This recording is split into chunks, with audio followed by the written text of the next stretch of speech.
Selamat siang, saya Umi Selamat Hani dari siang, Jakarta Bu Andi, apa Timur. kabar?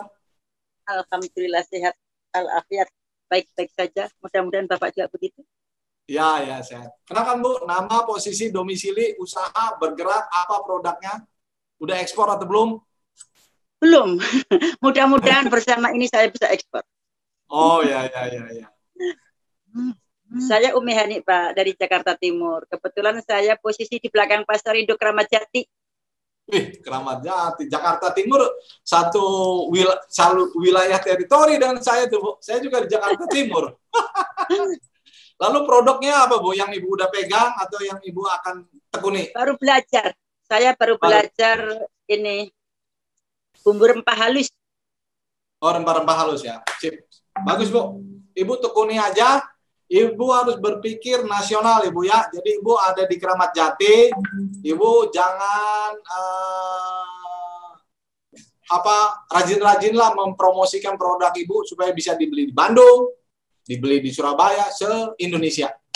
Dan bukan mudah-mudahan, dan ini juga bisa dikembangkan sampai internasional gitu loh. Amin. Ya. Terima kasih Bu. Saya akan menyapa sebelahnya lagi. Terima kasih Bu Mi. Halo, selamat menyaksikan. Masih ada kesempatan lagi Pak Manat Samosir, Bentana, Ya. Oke, salam kenal Pak. Pak Halamanalu, boleh diperkenalkan nama, usaha, domisili di mana, produknya apa udah ekspor atau belum? Ya, baik Pak. Nama saya Manat Samosir. Saya domisili di Kecamatan Dolok Sanggul, Humbangan Sundutan. Komoditi yang saya geluti adalah kopi. Jadi selama ini saya kirim kopi ke Taiwan, itu masih pakai perusahaan pihak kedua gitu loh Pak. Pihak keduanya Indonesia atau asing? Indonesia juga Pak. Ya, di daerah Bapak atau Medan atau Siantar atau mana? Daerah saya Pak. Kebetulan seakan-akan saya hanya pinjam PT gitu loh Pak. Jadi saya masih ekspor pakai perusahaan orang lain gitu loh Pak. Betul. Iya. Terus udah berapa lama usaha kita ini Pak? Saya udah geluti sekitar 19 tahun Pak. 19 tahun ya. Ya, jadi saya sudah kirim ke Taiwan sekitar 8 kontainer, tapi selalu pakai perusahaan orang lain gitu loh Pak. Jadi tadinya kalau tidak ada pandemi COVID ini, mereka mau datang lagi untuk beli 2 kontainer. Nah, saya niat bagaimana caranya supaya perusahaan saya sendiri yang ekspor gitu, Pak Pahala. Saya juga kaget Pak, Bapak udah berpuluh kontainer, Bapak belum menjalankan dari PT Bapak sendiri. Betul, Pak. Target saya sih sebetulnya 1-2 kontainer udah bisa pakai PT sendiri seharusnya Pak. Seharusnya. Maka itu saya tertarik dengan Zoom ini Pak, virtual hari ini Pak. Jadi Pak, ya saya Pak Halamanalu, saya terbeban untuk meningkatkan jumlah eksportir di Indonesia Pak. Karena saya bukan sehari-hari ya, kadang-kadang saya suka melihat juga orang asing kenapa jadi dia yang ekspor gitu loh. Iya, saya bukan anti asing ya Pak ya. Orang asing juga berhak berbisnis di sini seperti kita juga berhak berbisnis di negara orang asing. Cuman maksud saya, kemana Indonesia? Kemana mereka kok jadi orang asing yang menjalankan? Kalau hanya ekspor kopi, semua orang juga bisa Pak. Maksud saya gitu. Ya. Selamat menyaksikan Pak, acara kita itu hari Selasa dan hari Jumat jam 2 sampai jam 4 sore.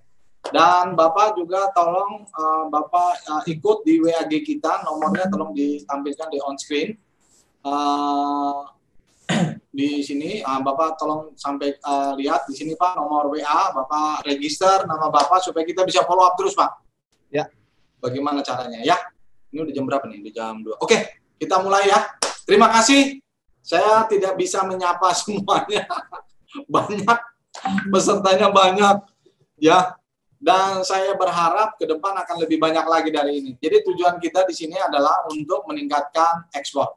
Nah sekarang kita akan berbicara tahapan shipment. Tolong on screen ya materinya. Jadi gini ya, apa yang saya sampaikan ini sebetulnya bisa diterapkan untuk apa yang disampaikan di sini bisa diterapkan untuk meningkatkan perdagangan dalam negeri. Jadi kalau saya bicara ekspor, itu hanya perdagangan kita ke luar negeri. Tapi sebetulnya pengetahuan dagang ini bisa diterapkan juga di dalam negeri. Jadi seperti Bapak tadi yang di Ciborong-Borong apa dari mana tuh? Itu bisa menjual barangnya ke Lampung. Bagaimana caranya? Itulah kita men-sharingkan informasi-informasi ini. Jadi ada yang tadi dari Bekasi, bagaimana bisa mendagangkan barangnya ke Medan. Nah, itu tujuan kita. Jadi sehingga kita di dalam negeri juga kita bisa saling mensuplai. Ya. Nah, sekarang saya akan membicarakan tema yang sesuai dengan flyer yang sudah kita sampaikan, yaitu bergerak di bidang tahapan shipment. Jadi saya mau sampaikan ya saudara-saudara, bahwa tema yang kita bangun sekarang ini itu bisa dibilang tidak terlalu harus berjenjang ya. Jadi nanti mungkin saja nanti next meeting kita akan bicara tema-tema yang mendasar lagi. Nah sekarang ini saya mau menyampaikan dulu tema yang udah sedikit advance, lanjutan ya. Sebentar disiapkan dulu oleh tim IT materinya tahapan shipment. Oke, langsung tahapan oke. Kira-kira udah bisa lihat ya? Coba angkat tangan, semua bisa lihat materinya? Sudah bisa lihat ya? Pak Judan bisa lihat ya? Oke, jadi gini. Ini apa yang saya sampaikan ini hasil dari ekspor saya. Jadi saya sehari-hari itu ekspor ya, Bapak Ibu. Bisa 2 kontainer, bisa 1 kontainer sebulan, bisa 3 kontainer tergantung situasi. Tapi memang benar pandemi hari ini, bulan ini juga mengganggu ekspor saya juga. Jadi yang pertama kita lakukan adalah antara buyer dan seller.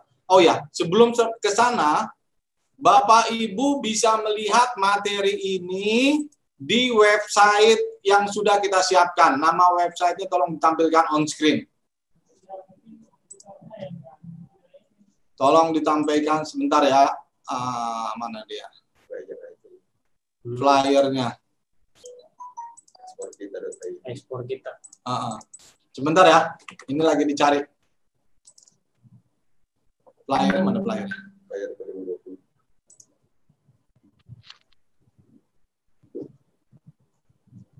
Bentar terus. Ini dia. Coba kasih gambar. Ada yang masuk. Ya. Coba kasih lihat dulu gambarnya biar aku lihat. Kanan. Itu. Apa yang saya sampaikan di sini ada di website dengan nama domain ini yang ada di on screen, ya. Tolong dicatat, tolong di-save di komputer masing-masing. Ya. Jadi saya karena ekspor sudah saya lakukan, jadi saya tulis aktivitas ekspor saya dalam materi ini. Jadi apa yang saya sampaikan di sini semuanya udah terbukti, udah saya lakukan dalam aktivitas ekspor saya selama ini. Ya. Nah, materi yang tadi kita bahas itu ada di materi berapa tadi? Materi 7. Materi 7. Ya. Coba buka dulu sedikit ya. Buka dulu materi ini. Materi 7 ini kita udah buka ya websitenya. Anda lihat di sini ada materi training. Ada materi training di atasnya. Nah, ini kita masuk ke materi 7. Jadi Bapak Ibu bisa lihat, ini materi-materi yang saya siapkan, itu hasil dari ekspor saya selama ini. Dari materi 1 tentang pengenalan ekspor, materi 2, nah ini materi 2 ini customer saya di Korea. Di situ juga ada materi dengan Bangladesh. Nah, saya juga ekspor dengan Bangladesh juga. Juga dengan Pakistan, dengan India. Nah, India ini aktif ya, berdagang dengan kita. Ada materi 6. Nah, yang kita akan bahas hari ini adalah nomor 7, materi 7 tahapan shipment. Coba on screen tahapan shipment. Udah tahu ya? Ngambilnya di mana materi ini? Sekarang kita lihat di tahapan shipment. Jadi kalau kita mau berdagang apalagi internasional ya, pertama adalah langsung aja bagian itu. Pertama antara buyer pembeli luar negeri dengan kita melakukan kontrak, sales kontrak.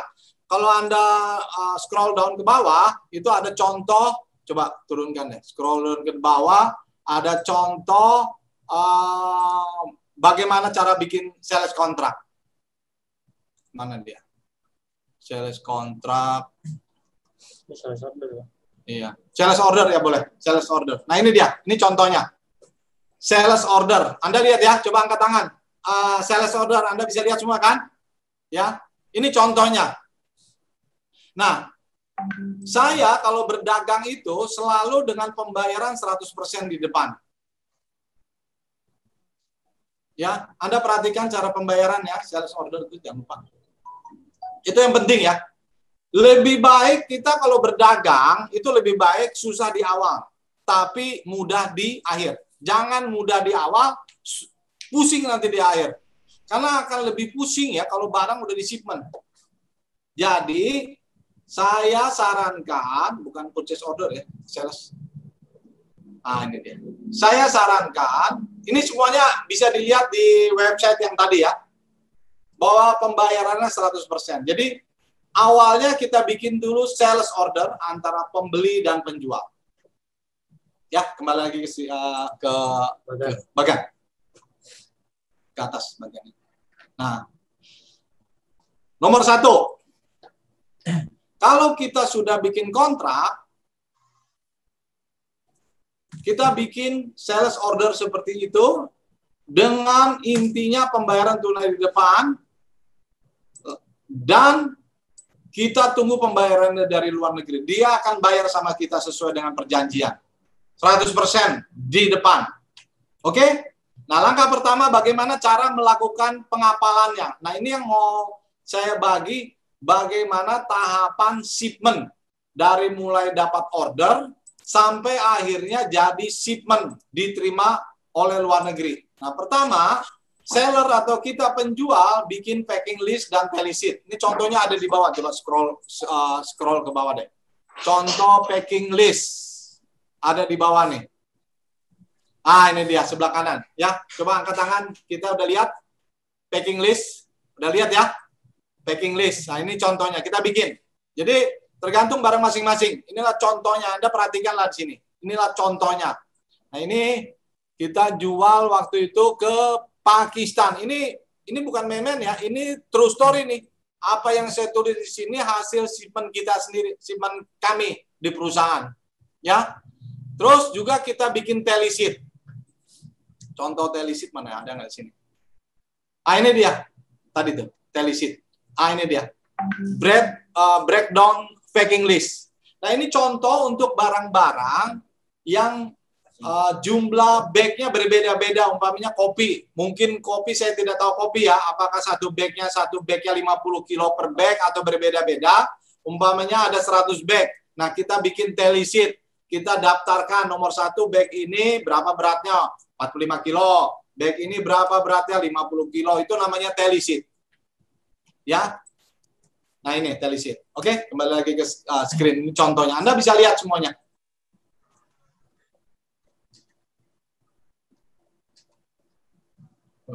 Oke. Jadi pertama yang kita lakukan kalau kita mau mengkapalkan barang, pertama kita bikin packing list, kedua bikin tally sheet. Terus yang kedua, kita menghubungi shipping company dan kita bikin shipping instruction. Jadi gini, langkah pertama kalau kita mau melakukan shipment, kita bikin shipping company, kita tunjuk shipping company-nya siapa, dan kita melakukan shipping instruction. Nah, contohnya ada di sini.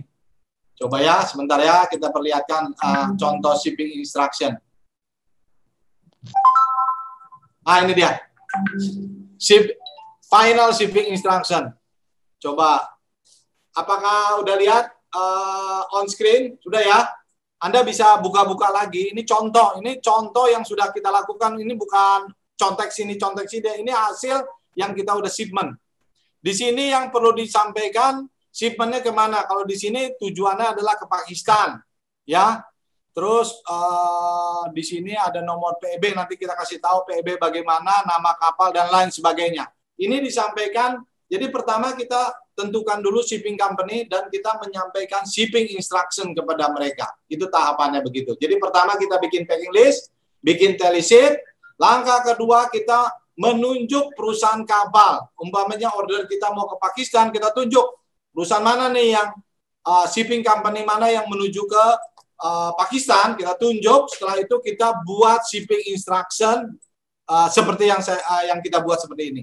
Ya, oke, selanjutnya ke bagian lagi.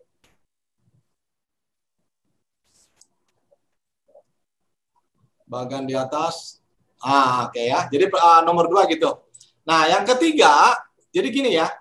Barang yang kita punya itu ada di gudang kita atau di gudang supplier. Ekspor itu artinya barang yang ada di gudang kita itu harus kita kirim ke pelabuhan. Nah, untuk mengirim itu butuh tracking company atau perusahaan kontainer. Kontainer bisa 20 feet, bisa 40 feet. Dalam melakukan, jadi kita tunjuk tracking company yang akan kita pergunakan untuk membawa barang kita dari gudang kita sampai ke pelabuhan. Ya, nanti semuanya akan diurus. Nah, di sini nanti perusahaan tracking company atau MKL mereka akan bikin PEB dan NPE. Ini ada hubungannya dengan bea cukai. PEB, coba kita kasih lihat deh, contoh PEB. Contoh PEB. Ini NPE nih. Nah, ini contoh PEB ya. PEB itu pemberitahuan ekspor barang. Itu semuanya diurus oleh Powading, perusahaan tracking. Ya. Jadi kalau kita mau ekspor, pertama kita harus tunjuk shipping company, perusahaan pelayaran. Kedua, kita harus tunjuk tracking company untuk membawa barang kita yang kita masukin ke kontainer, dibawa sampai pelabuhan. Itu tugas mereka. Nah, perusahaan tracking inilah yang akan mengurus ke bea cukai yang dalam bentuk PEB dan tadi NPE. Di atasnya itu NPE itu tadi. Coba. NPE. Nota Pelayanan Ekspor. Ya. Coba Bu Imi angkat tangannya, bisa lihat materi NPE-nya, udah lihat? Oke ya? Oke. Nah ya, jadi ini nota pelayanan ekspor. Jadi kalau kita kasih order ke perusahaan tracking, nanti tracking akan kirim kontainer ke tempat kita.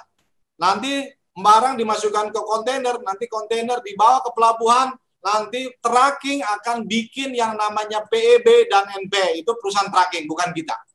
Ya, oke, kembali lagi ke bagan. Aduh, berapa peserta? 70, hampir 70. Waduh, luar biasa 70 ya. Tolong kita semua yang masuk dalam pembicaraan kita saat ini selalu register di WAG Ekspor yang kita sediakan ya, supaya kita bisa follow up lagi. Nomor 3, nomor 4. Jadi caranya begini ya, ketika kita tunjuk perusahaan pelayaran, kita akan pakai perusahaan pelayaran ini untuk mengapalkan barang kita. Nanti perusahaan pelayaran akan mengeluarkan DO kontainer dari pelayaran itu. Contohnya kalau kita mau ekspor ke India. Contoh, kita tunjuk perusahaan pelayaran itu, nanti perusahaan pelayaran itu akan mengeluarkan DO kontainer. Kita mengirim shipping instruction, lihat nomor 2, nanti dari perusahaan pelayaran akan mengeluarkan DO kontainer, lihat nomor 4. Oke? Nah, setelah DO kontainer kita dapat, kita langsung kasih DO kontainer itu ke nomor 3 ke tracking company. DO itulah nanti di perusahaan tracking company akan pergi ke depo kontainer dan mengambil kontainer itu di depo kontainer dan dikirim ke gudang kita. Dan kita melakukan stuffing atau masukkan barang ke kontainer. Nah, biasanya kalau kontainer udah sampai di gudang kita, ya kita cek dulu surat jalan dari kontainer itu betul nggak untuk kita. Jangan sampai datang kita tidak mengecek surat jalan kontainer. Jangan-jangan kontainer itu bukan untuk kita. Jadi kita harus perhatikan juga surat jalan kontainer itu. Betul nggak untuk kita? Sesuai dengan instruksi kita nggak? Sesuai dengan nomor 2 itu? Sesuai shipping instruction kita nggak? Kadang-kadang kita harus hati-hati ya. Supaya kontainer yang datang itu adalah kontainer sesuai pesanan kita ke perusahaan pelayaran. Bisa saja tracking company karena banyak order dan pekerjaannya, dia salah ngambil kontainer. Umpamanya kita mengambil satu perusahaan pelayaran ini, tapi dia ngambilnya pelayaran lain dibawa ke gudang kita. Makanya kita harus periksa kontainer yang datang ke gudang kita itu adalah kontainer sesuai order kita atau tidak. Nah, itu maksud saya. Nah, jadi di nomor 4 ini kita masukkan barang. Jadi barang itu harus standby ya. Jangan Anda minta kontainer, tapi barangnya belum ready. Wah, itu bahaya itu. Jadi kalau kita sudah minta kontainer, berarti barangnya udah ready, ada di gudang kita.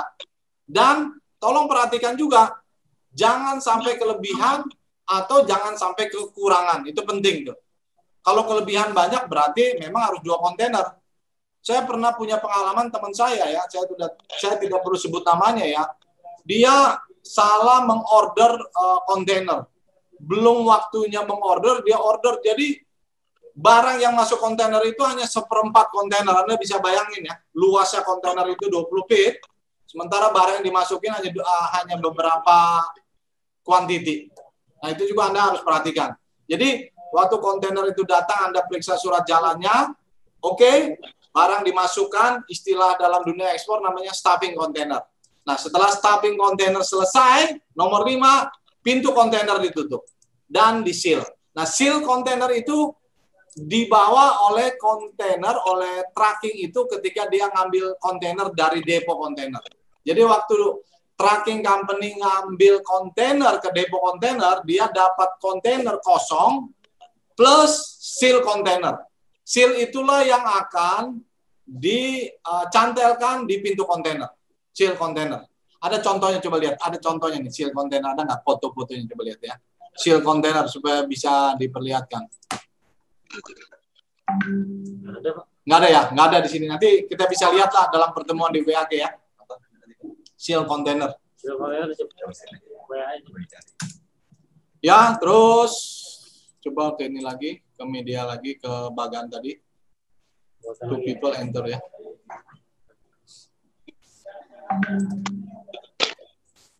Coba.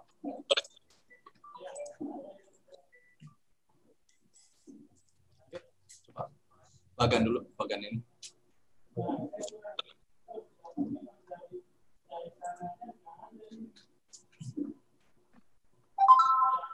Sebentar ya saudara-saudara, ini tim IT lagi kembali ke bagian lagi.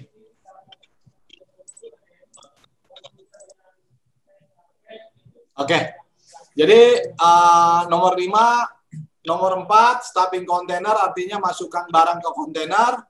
Nomor 5, kontainer ditutup dan dikasih seal. Nah, nomor 6, setelah kontainer ditutup dan di-seal, kontainer itu oleh perusahaan tracking itu akan dibawa ke pelabuhan. Ini kalau kita bicara di Jakarta ke Tanjung Priok, itu pelabuhan itu dibagi ya. Dibagi tempat-tempatnya. Jadi ada UTC 1, UTC 2, di Medan juga pasti begitu, di Surabaya juga pasti begitu.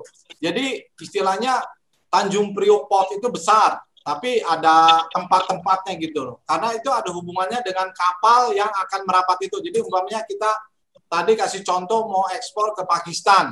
Berarti kapal datang dari luar negeri tentu akan diarahkan oleh bea cukai masuk ke UTC 1. Ah, itu dia. Ya, seal container.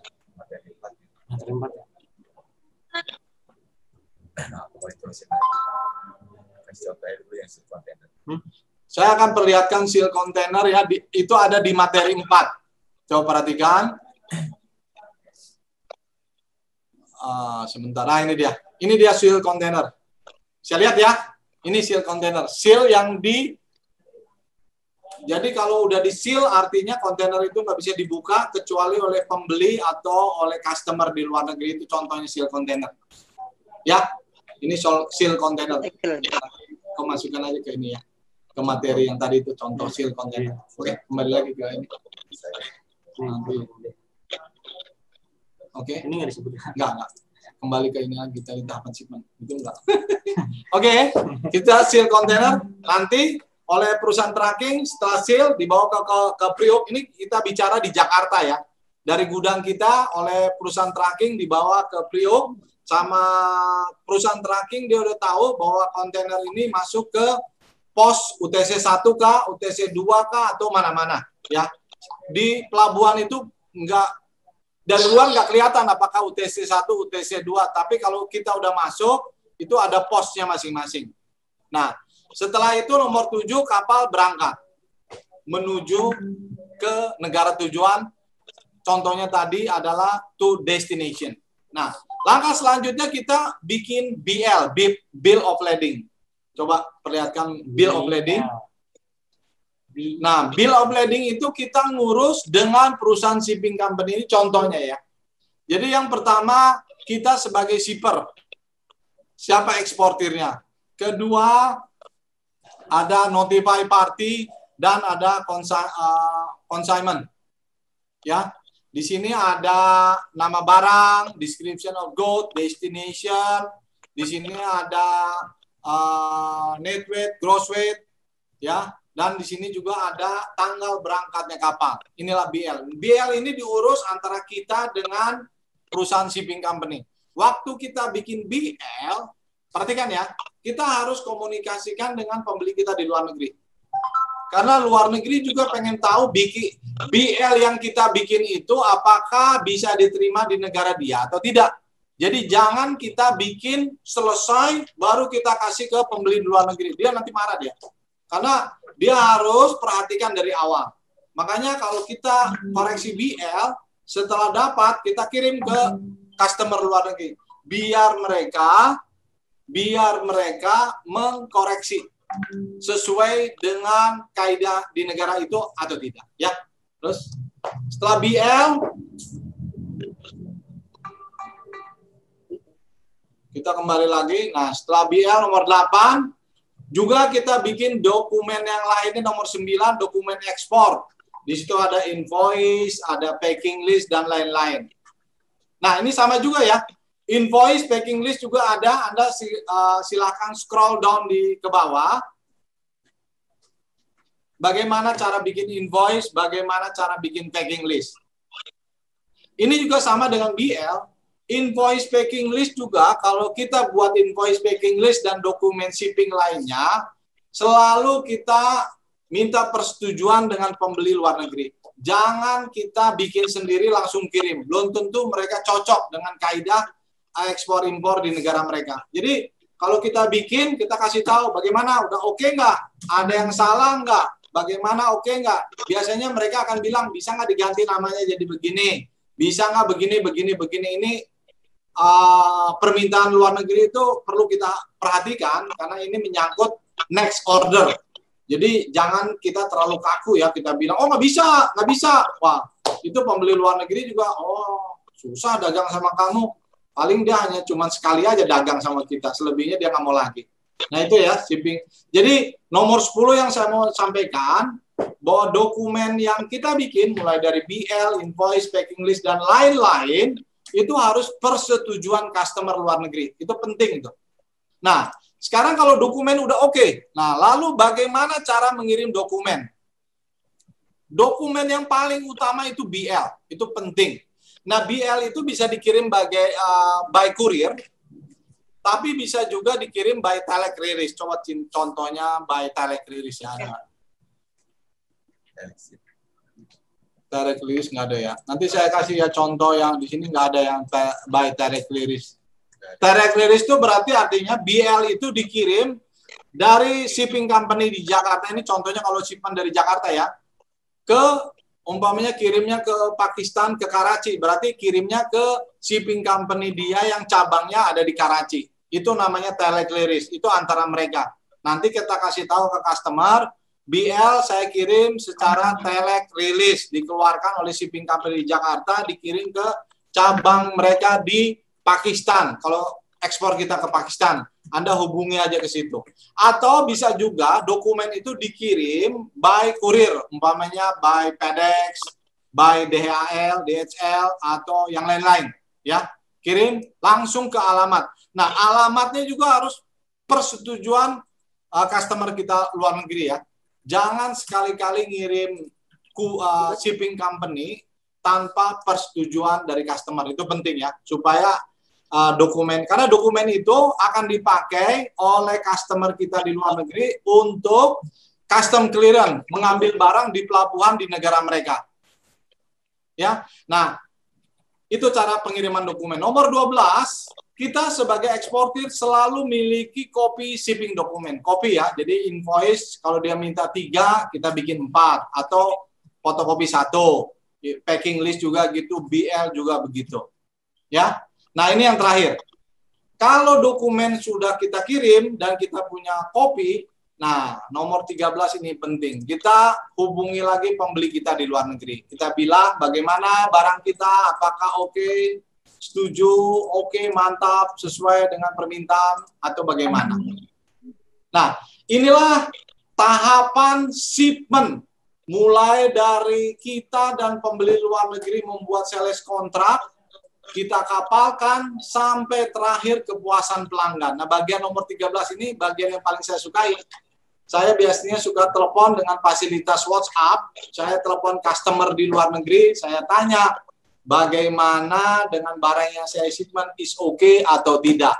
Biasanya sih dibilang oke, mohon kirim lagi, next order, kira-kira begitu.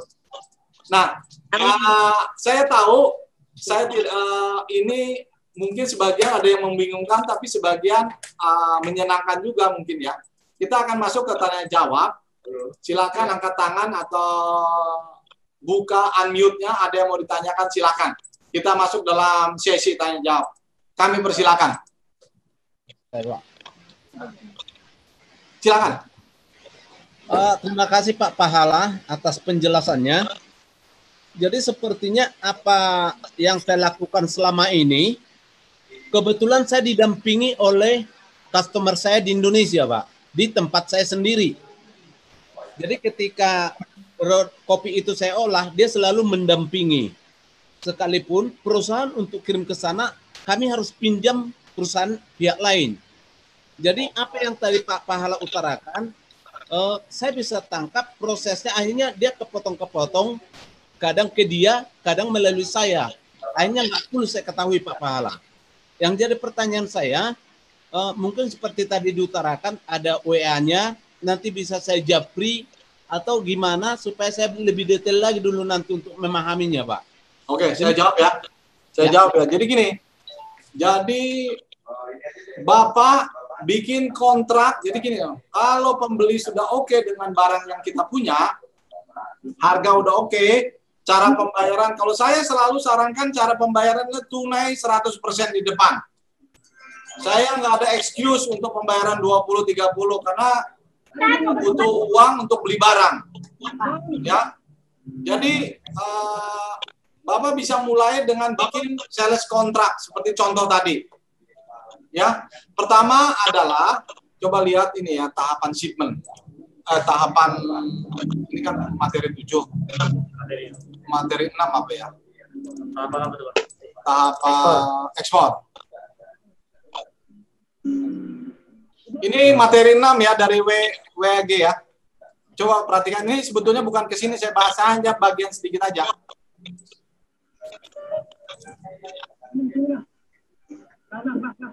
Ini bagaimana, ini hanya sebagian aja, ini nanti kita bahas minggu depan ya. Perhatikan nomor 6. Kita bikin sales order, seperti tadi juga ada sales kontrak, dengan customer luar negeri. Anda bisa perhatikan juga, baca-baca apa yang saya tulis. Ya, berarti di sini yang pertama adalah nomor 1 penentuan identitas. Bapak udah punya perusahaan nggak, Pak? Saya selama ini saya masih pakai UD, Pak. Jadi UD. Nah, usaha dagang. Tolong Bapak besok, minggu depan, bulan depan, Bapak pergi ke kantor notaris. Ada notaris nggak di dekat Bapak? Ada, Pak, ada. Ada. Bapak bikin PT, Pak, sekaligus. Nah, betul. Saya udah sedang pengajuan, Pak. Ah, bagus. Ya. PT. Jadi kita langsung top speed aja, Pak. Nggak usah UD, CP, langsung top speed. Kita ini pedagang dalam negeri, tapi berwawasan internasional, Pak. Jadi jangan sungkan-sungkan, langsung aja PT, Pak. Siap, Bapak jangan takut bayar pajak. Kita harus bayar pajak, Pak. Saya juga bayar pajak. Ya. Jadi jangan sungkan-sungkan. Karena banyak kantor pajak juga udah oke, Pak. Mantap. Ya, bantu kita. Oke, Bapak pergi ke notaris, bilangin Bapak saya mau dagang kopi, bikin PT, kopi, ekspor, bagaimana? Dia lebih ngerti, Pak. Ya. Pokoknya di sini tahapan ekspor, penentuan identitas itu penting, Pak. PT, Bapak tentukan PT-nya. Jangan lupa komisaris itu notaris urusannya. Selanjutnya Bapak baca tahapan shipment, Bapak lihat lagi, nanti kurang ngerti Bapak tanyakan lagi di WAG ekspor kita. Ya? Siap, Pak. Oke, Makasih, makasih Pak. Ada lagi yang bertanya? Silakan. Coba dicatat deh. Barangkali aku lupa tuh. Silakan, ada yang bertanya? Izin Pak Pahala. Emang gelap-gelapin orang aja dah lu. Ini ada pertanyaan di chat nih. Silakan coba. Ada ditanya coba. Kalau oke, coba. Kau sebutin aja. Kalau minta bayar 100% di muka, bagaimana mereka percaya kita bahwa kita akan kirim barangnya? Oke, ini pertanyaan Pak Dari Jimmy. Pak Jimmy, ya. Oke, Pak Jimmy, coba angkat tangan Pak Jimmy yang mana nih ya? Halo Pak Jimmy. Nah, pembayaran 100% itu penting ya. Kalau saya sebagai sebagai eksportir non produsen, saya tidak mau pembayaran 20, 80, 70, 30, 70, saya 100% di depan. Cuman syarat untuk minta itu, syaratnya cuma satu. Barang yang kita mau jual itu harus ada di depan kita gitu loh. Maksudnya bukan di depan kita, di depan supplier kita. Jadi seperti Pak Manat Samosir tadi, Bapak mau jual kopi, kopinya ada nggak? Umpamanya kopinya itu ada 15 ton. 15 ton itu ada tidak? Kalau barangnya ada 15 ton, Bapak bisa minta 100% ke luar negeri. Kalau dia bilang saya tidak percaya kamu, gampang. Bapak undang aja. Dari mana? Hong Kong contohnya. Datang ke gudang Bapak. Tapi ingat ya, kalau kita ngundang orang, pastikan barang stoknya ada ya. Jangan Anda ngundang luar negeri, barangnya cuma ada seton. Kecewa dia. Itu jangan. Dengan luar negeri itu ya, luar negeri itu baik loh. Saya pengalaman ya. Jarang luar negeri itu susah loh, kalau menurut saya ya. Kalau memang mencari pembeli itu nanti tahapan selanjutnya dalam pertemuan nanti akan saya bagikan pengalaman saya bagaimana dapatin pembeli dengan pembayaran 100%. Tapi yang saya maksud, pembeli yang sudah bersedia membayar, apalagi bersedia datang, jangan sekali-kali kita kecewakan. Contohnya barangnya belum ada, umpamanya kita harus sediakan ke dia, barangnya kita jual di lokal karena harganya lebih mahal. Jangan. Kalau bisa ketika barang itu udah dijual ke orang lain, dia udah pesen tiket, cepet-cepet katakan sama mereka, Pak jangan datang dulu, barang udah saya jual. Luar negeri juga mengerti keadaan itu. Ya, jadi pembayaran tunai 100% itu udah saya buktikan, yaitu dengan cara kita punya stok. Stok itulah yang kita perlihatkan ke luar negeri. Ya, dan luar negeri juga kalau dia lihat stoknya ada, dia juga pasti mau bayar 100%. Ya, kira-kira itu pertanyaannya. Selanjutnya, ada yang mau bertanya silakan ya. Angkat tangan, boleh. Nah, ini angkat tangan. Oke, silakan. Saya Mursyid Eka Kurniawan. Saya perwakilan dari Masyarakat Perlindungan Indikasi Geografis Kopi Arabica Sumatera Simalungun, Pak. Ya, jadi yang ingin saya tanyakan, Pak, selama ini kan kita sebagai salah satu perwakilan dari Kemenkumham, yaitu untuk masalah perlindungan indikasi geografis Kopi Arabica Sumatera Simalungun, kan kita Pak menghimpun para petani, Pak. Bagaimana para petani tadi bisa naik kelas, Pak? Intinya produk mereka bisa untuk ekspor.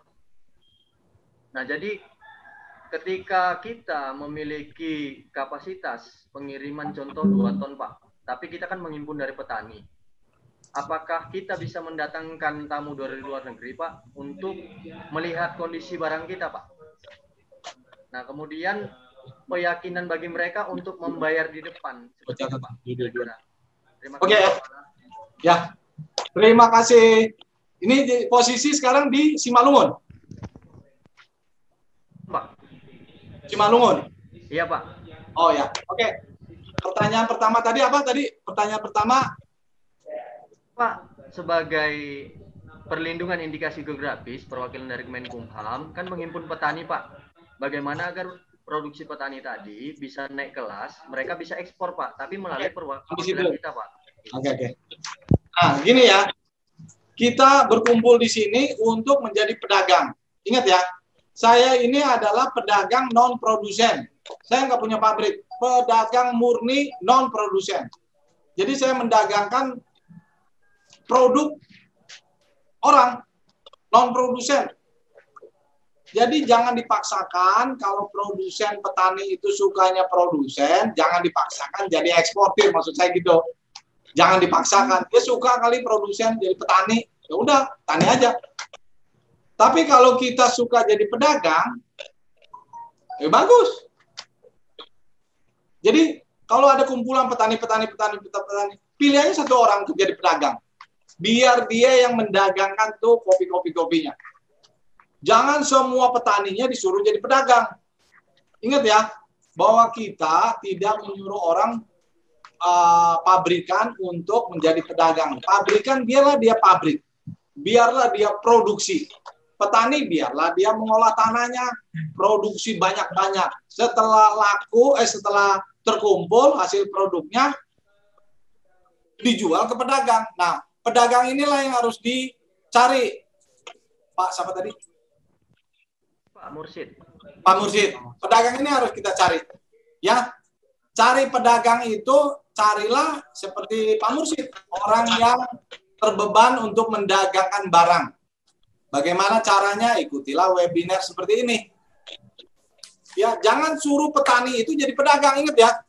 Petani itu biarlah dia berproduksi aja, produksi banyak-banyak.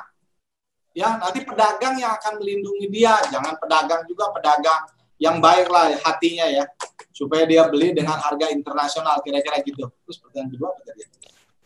Pertanyaan kedua apa, Pak Mursid? Yang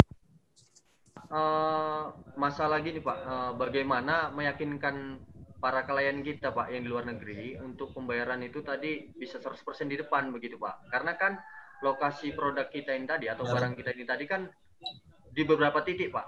Contoh mereka pesan 2 ton, tapi di sini 1 ton, yang di daerah lainnya 1 ton gitu Pak, atau di lokasi lain. Oh, paham. Gini ya, kita ini pedagang, pinter-pinter kita lah mengcombine barang itu jadi 1 kontainer gitu loh. Jangan bawa pembeli luar negeri, suruh aja ke stoknya Bapak A, stoknya Bapak B, pusing dia. Dia akan lihat kita kurang bonafit. Bonafit dalam artian sini bukan soal uang banyak ya. Bonafit dari dalam artian kira tidak profesional gitu loh. Pembeli luar negeri maunya 1 tempat, ada 15 ton, 1 kontainer umpamanya 15 ton. Ada 15 ton, datang di situ. Jangan bawa pembeli ini ke A, B, C, D, pusing dia. Jangan bikin dia pusing. Bikin dia senang karena dia mau beli barang kita. Jadi pandai-pandai pedagang itulah, Pak, tolong barangnya Bapak kumpulkan di gudang nomor A. Pedagang nomor 5 kirim ke gudang A, pedagang nomor 6 kirim ke gudang A, sampai terkumpul 15 ton. Nah, kalau udah 15 ton baru tawarkan ke Mr. Rashid, umpamanya di Pakistan. Mr. Rashid, I'm ready with the coffee bean when you arrive here. Kira-kira gitu. Mr. Rashid yang udah biasa beli kopi, dia pasti datang ke gudang yang tadi si A ini. Dia lihat ada 15 ton barang sesuai dengan spek dia langsung bayar tunai. Pembeli itu sama dengan penjual ya. Penjual juga ingin barangnya laku, pembeli juga ingin barangnya bisa beli aman, kualitasnya sesuai dengan permintaan dia. Jadi enggak kita bilang pembeli itu lebih tinggi dari penjual. No. Pembeli dan penjual itu kelasnya sama diri, sama pendek, sama rendah. Kira-kira gitu. Ya, Pak. Kalau ada pertanyaan selanjutnya, apa lagi? Izin satu lagi, Pak. Ya, silakan. Selama ini kan Pak kita melalui pendampingan Pak. Artinya dalam sistem eksportir kita kan kita melalui pendampingan Pak. Jadi kebetulan kita ada pendampingan melalui AEKI Pak. Jadi Asosiasi Eksportir Kopi Indonesia Pak. Nah ini apakah kita tetap bekerja sama melalui mereka ataukah kita bisa langsung saja Pak tanpa melalui mereka? Karena selama ini kan mereka membawa klien kita itu tadi, mereka juga harus meninjau lahan, kemudian berapa produksi per tonnya kita, nah gitu, berapa yang bisa kita hasilkan. Jadi kita langsung ataukah memang selama ini kita bantuan dari mereka begitu? Nah begini ya, tujuan dari webinar itu mencetak pedagang, mencetak eksportir. Ingat ya, pedagang tuh kita menjual barang. Pedagang tuh skala eksportirnya ada stok. Kita yang melayani pembeli luar negeri. Luar negeri itu ngelihat kita gitu loh sebagai eksportir. Ya, jadi kenapa Ya izin Pak Pala. Memang ada efek benefitnya Pak. Jadinya memang para klien dari luar negeri itu Pak, memang langsung berkunjungnya kadang ke kita Pak.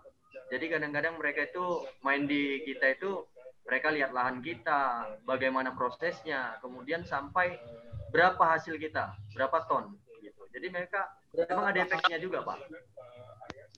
Ya, kira kurang lebih begitulah. Artinya gini loh, pendampingan Nike itu bagus karena mereka kan asosiasi di bidang kopi.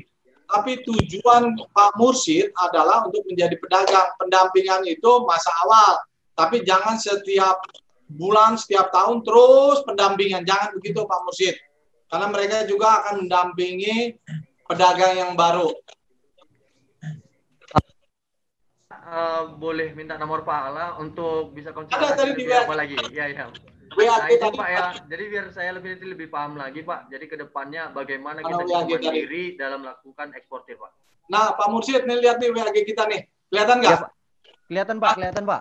Ah, Kelihatan oke. Pak. Ya, Pak Mursyid masuk aja. Kita nanti ber-WA di situ untuk follow up-nya. Oke, ada lagi pertanyaan selanjutnya?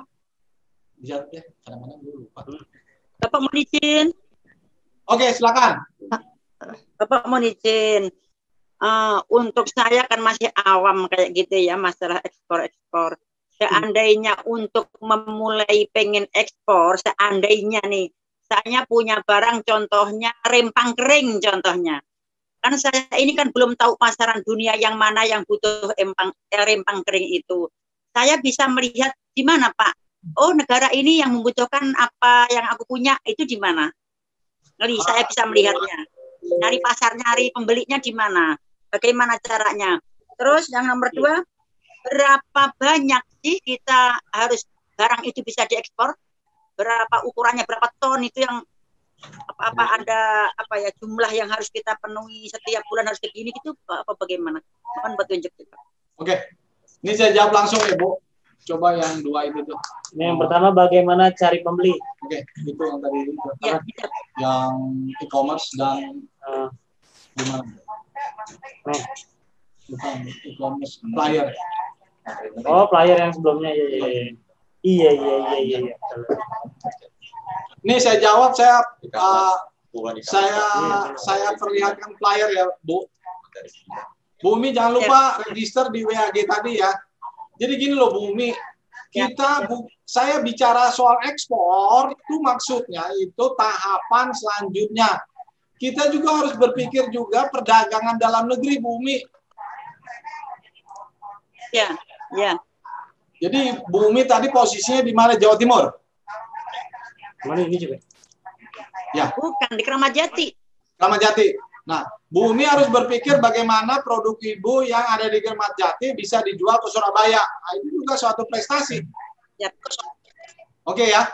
Nah, pertanyaan yang pertama, bagaimana cara pembeli ekspor atau pembeli dalam negeri? Pertama Ibu harus punya PT atau punya PT atau sekelasnya. Kedua, Ibu nggak usah catat nih, ada kok semua di website itu.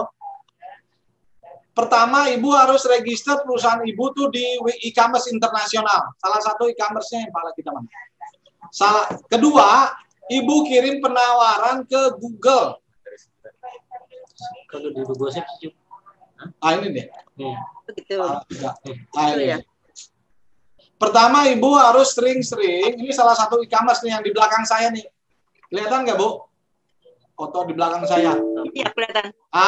Itu salah satu e-commerce. Kelihatan. Ibu pilih e-commerce internasional seluruh dunia yang gratis-gratis. Kalau yang pala kita berbayar karena perusahaan Indonesia perlu saling mendukung lah Bu. Ya, jadi mana? Harus seperti itu Pak ya. Iyalah, saya mendukung Bapak mendukung orang Indonesia. Benar-benar. Iya, betul. Gotong royong. Gotong royong ya. Jadi bagaimana cara mencari pembeli dalam negeri dan ekspor? Jadi gini loh Bu Umi, tujuan saya itu di sini bagaimana meningkat perdagangan. Perdagangan itu nggak harus ekspor, dalam negeri juga. Jadi seperti Pak Manat, bagaimana jual barangnya ke Surabaya. Nah ini, register diri Bapak di e-commerce. Tuh lihat tuh, mana www-nya. Ini dia. Ada, Ini banyak udah nih. kelihatan. Nih ya, ini training 9 nih, materi training 9 banyak. Nah, yang perusahaan Indonesia namanya pahalakita.com. Yang di belakang tampilan saya itu, ya itu berbayar itu. Iya. Tapi Ibu register aja semuanya gratis kok. Gratis. Tapi Bu, nah ini nih, ini yang kita punya, pahalakita.com. Ini juga masuknya gratis. Masuk aja. Nggak dipungut biaya apa-apa kok. Ibu display aja produknya supaya dilihat oleh Indonesia dan internasional. Itu caranya. Dan kedua, Ibu rajin-rajin kasih perkenalan ke Google. Contohnya Ibu tadi keripik apa tadi? Keripik singkong atau apa ya? Keripik. Keripik aja ya. Ya, pokoknya itu bumbu dapur. Ibu Kurang halus. sering-sering menawarkan produk Ibu ke Google. Kalau saya selalu menyarankan kirim penawaran 100 email per hari. Masalahnya gini loh, Bu. 100. Yang kenal produk Ibu tuh tetangga kiri, tetangga kanan, tetangga depan, tetangga belakang. Boro-boro sampai ke Jawa Timur. Hanya itu aja yang kenal Ibu. Pak Manat, ada di Siborong-Borong. Bagaimana produk Bapak dikenal? Ya nggak ada cara lain. Bapak harus memperkenalkan diri Bapak di Google. Ini sebetulnya materi ini akan saya terangkan minggu depan.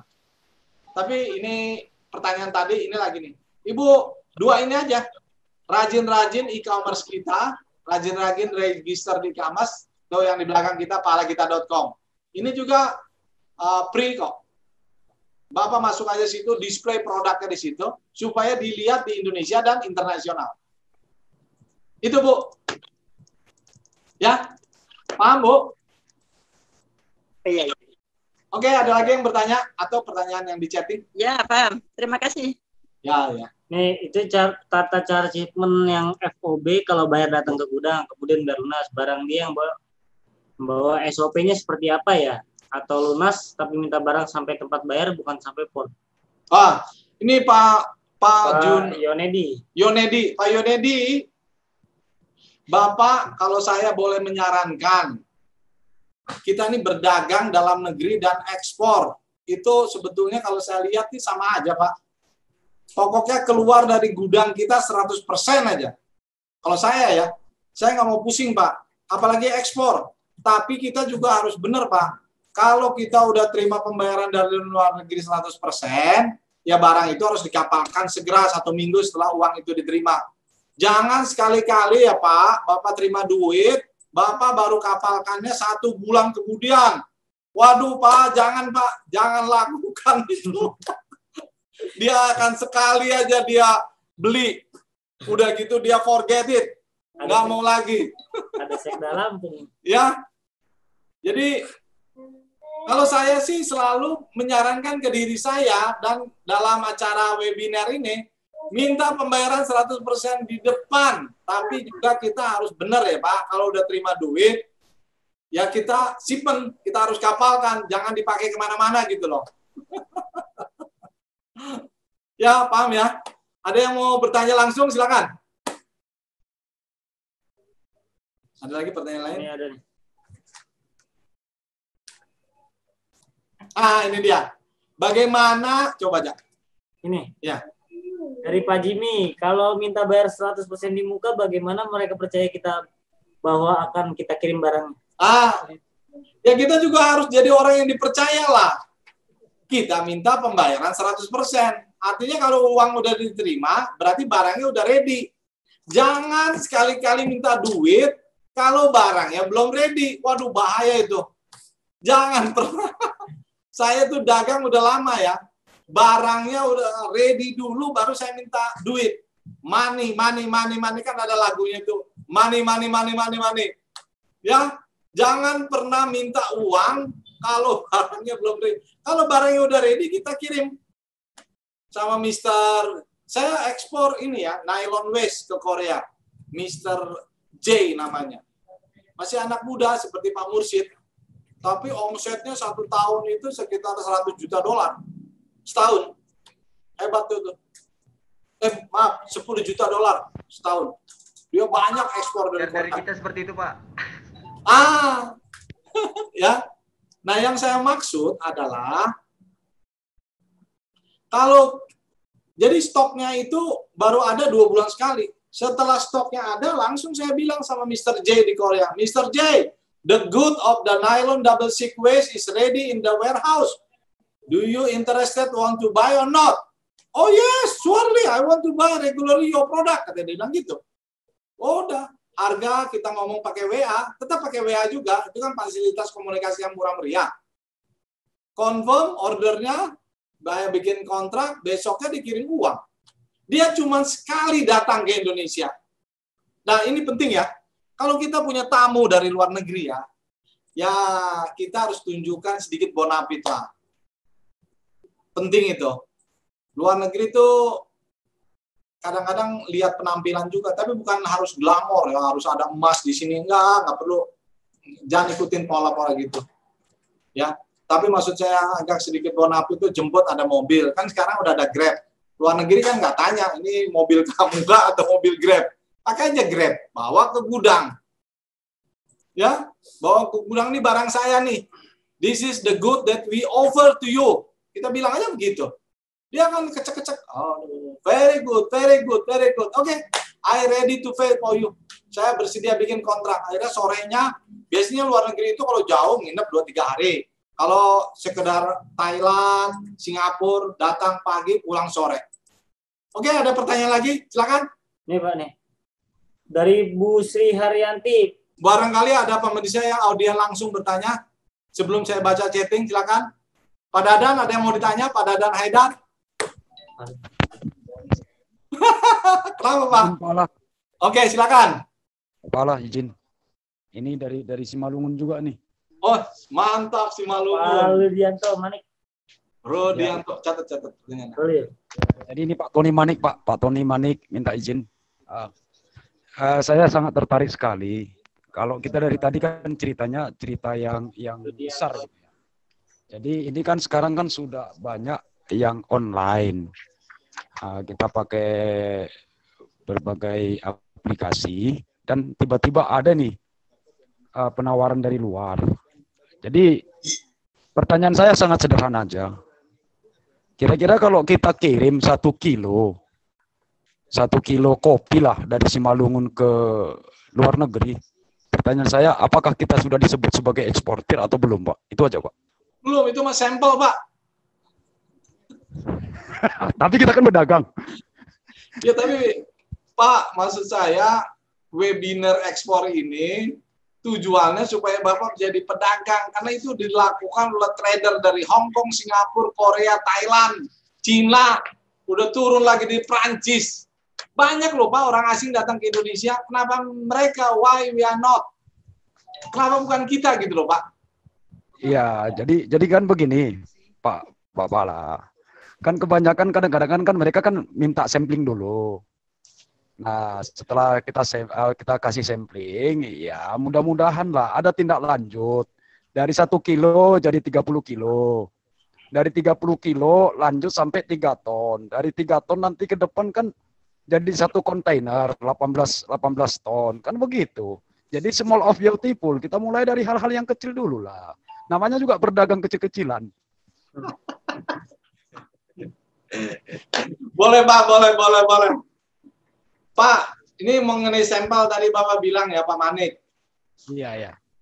Sampel itu ingat Pak, kalau saya ngirim sampel itu on collection basis, yang bayar mereka Pak, jangan kita.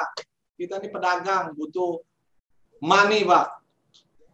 Jadi kalau ada yang minta sampel on his request, suruh pakai DHL collection basis. Iya. Tapi kalau dia mau beli 1 kilo, is okay. Bapak kirim aja, pakai DHL, dia yang bayar. Ya itu juga dagang sih Pak. Saya hargai semangat Bapak. Jadi gini loh Pak, Ludianto Manik ya. Pak Tony aja, biar singkat. Pak Tony ya. Pak Tony ada 2 cara yang saya lakukan dan itu terbukti udah saya jalankan dan berhasil. Kalau Bapak ingin berdagang, kan masalahnya dagang itu kan perkenalan Pak.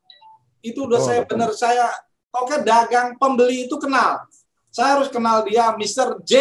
Kenal saya dari mana? Dia kenal lewat e-commerce Pak. Seperti paalakita.com ini dan banyak lagi yang lainnya. Bapak lihat nanti di ini. Masalahnya nggak ada yang kenal Bapak. Bayangin penduduk dunia ini 7 miliar Pak. 7 nolnya 9. yang eksportir mungkin, yang dagang mungkin 10%-nya. 700 juta anggaplah. Berarti ada 700 juta orang di dunia ini, Pak, yang berdagang. Tugas kita kirim email ke mejanya dia. Bagaimana caranya? Yaitu yang seperti saya bilang tadi. Setiap hari Bapak kasih perkenalan. 100 email per hari, Pak. Ya.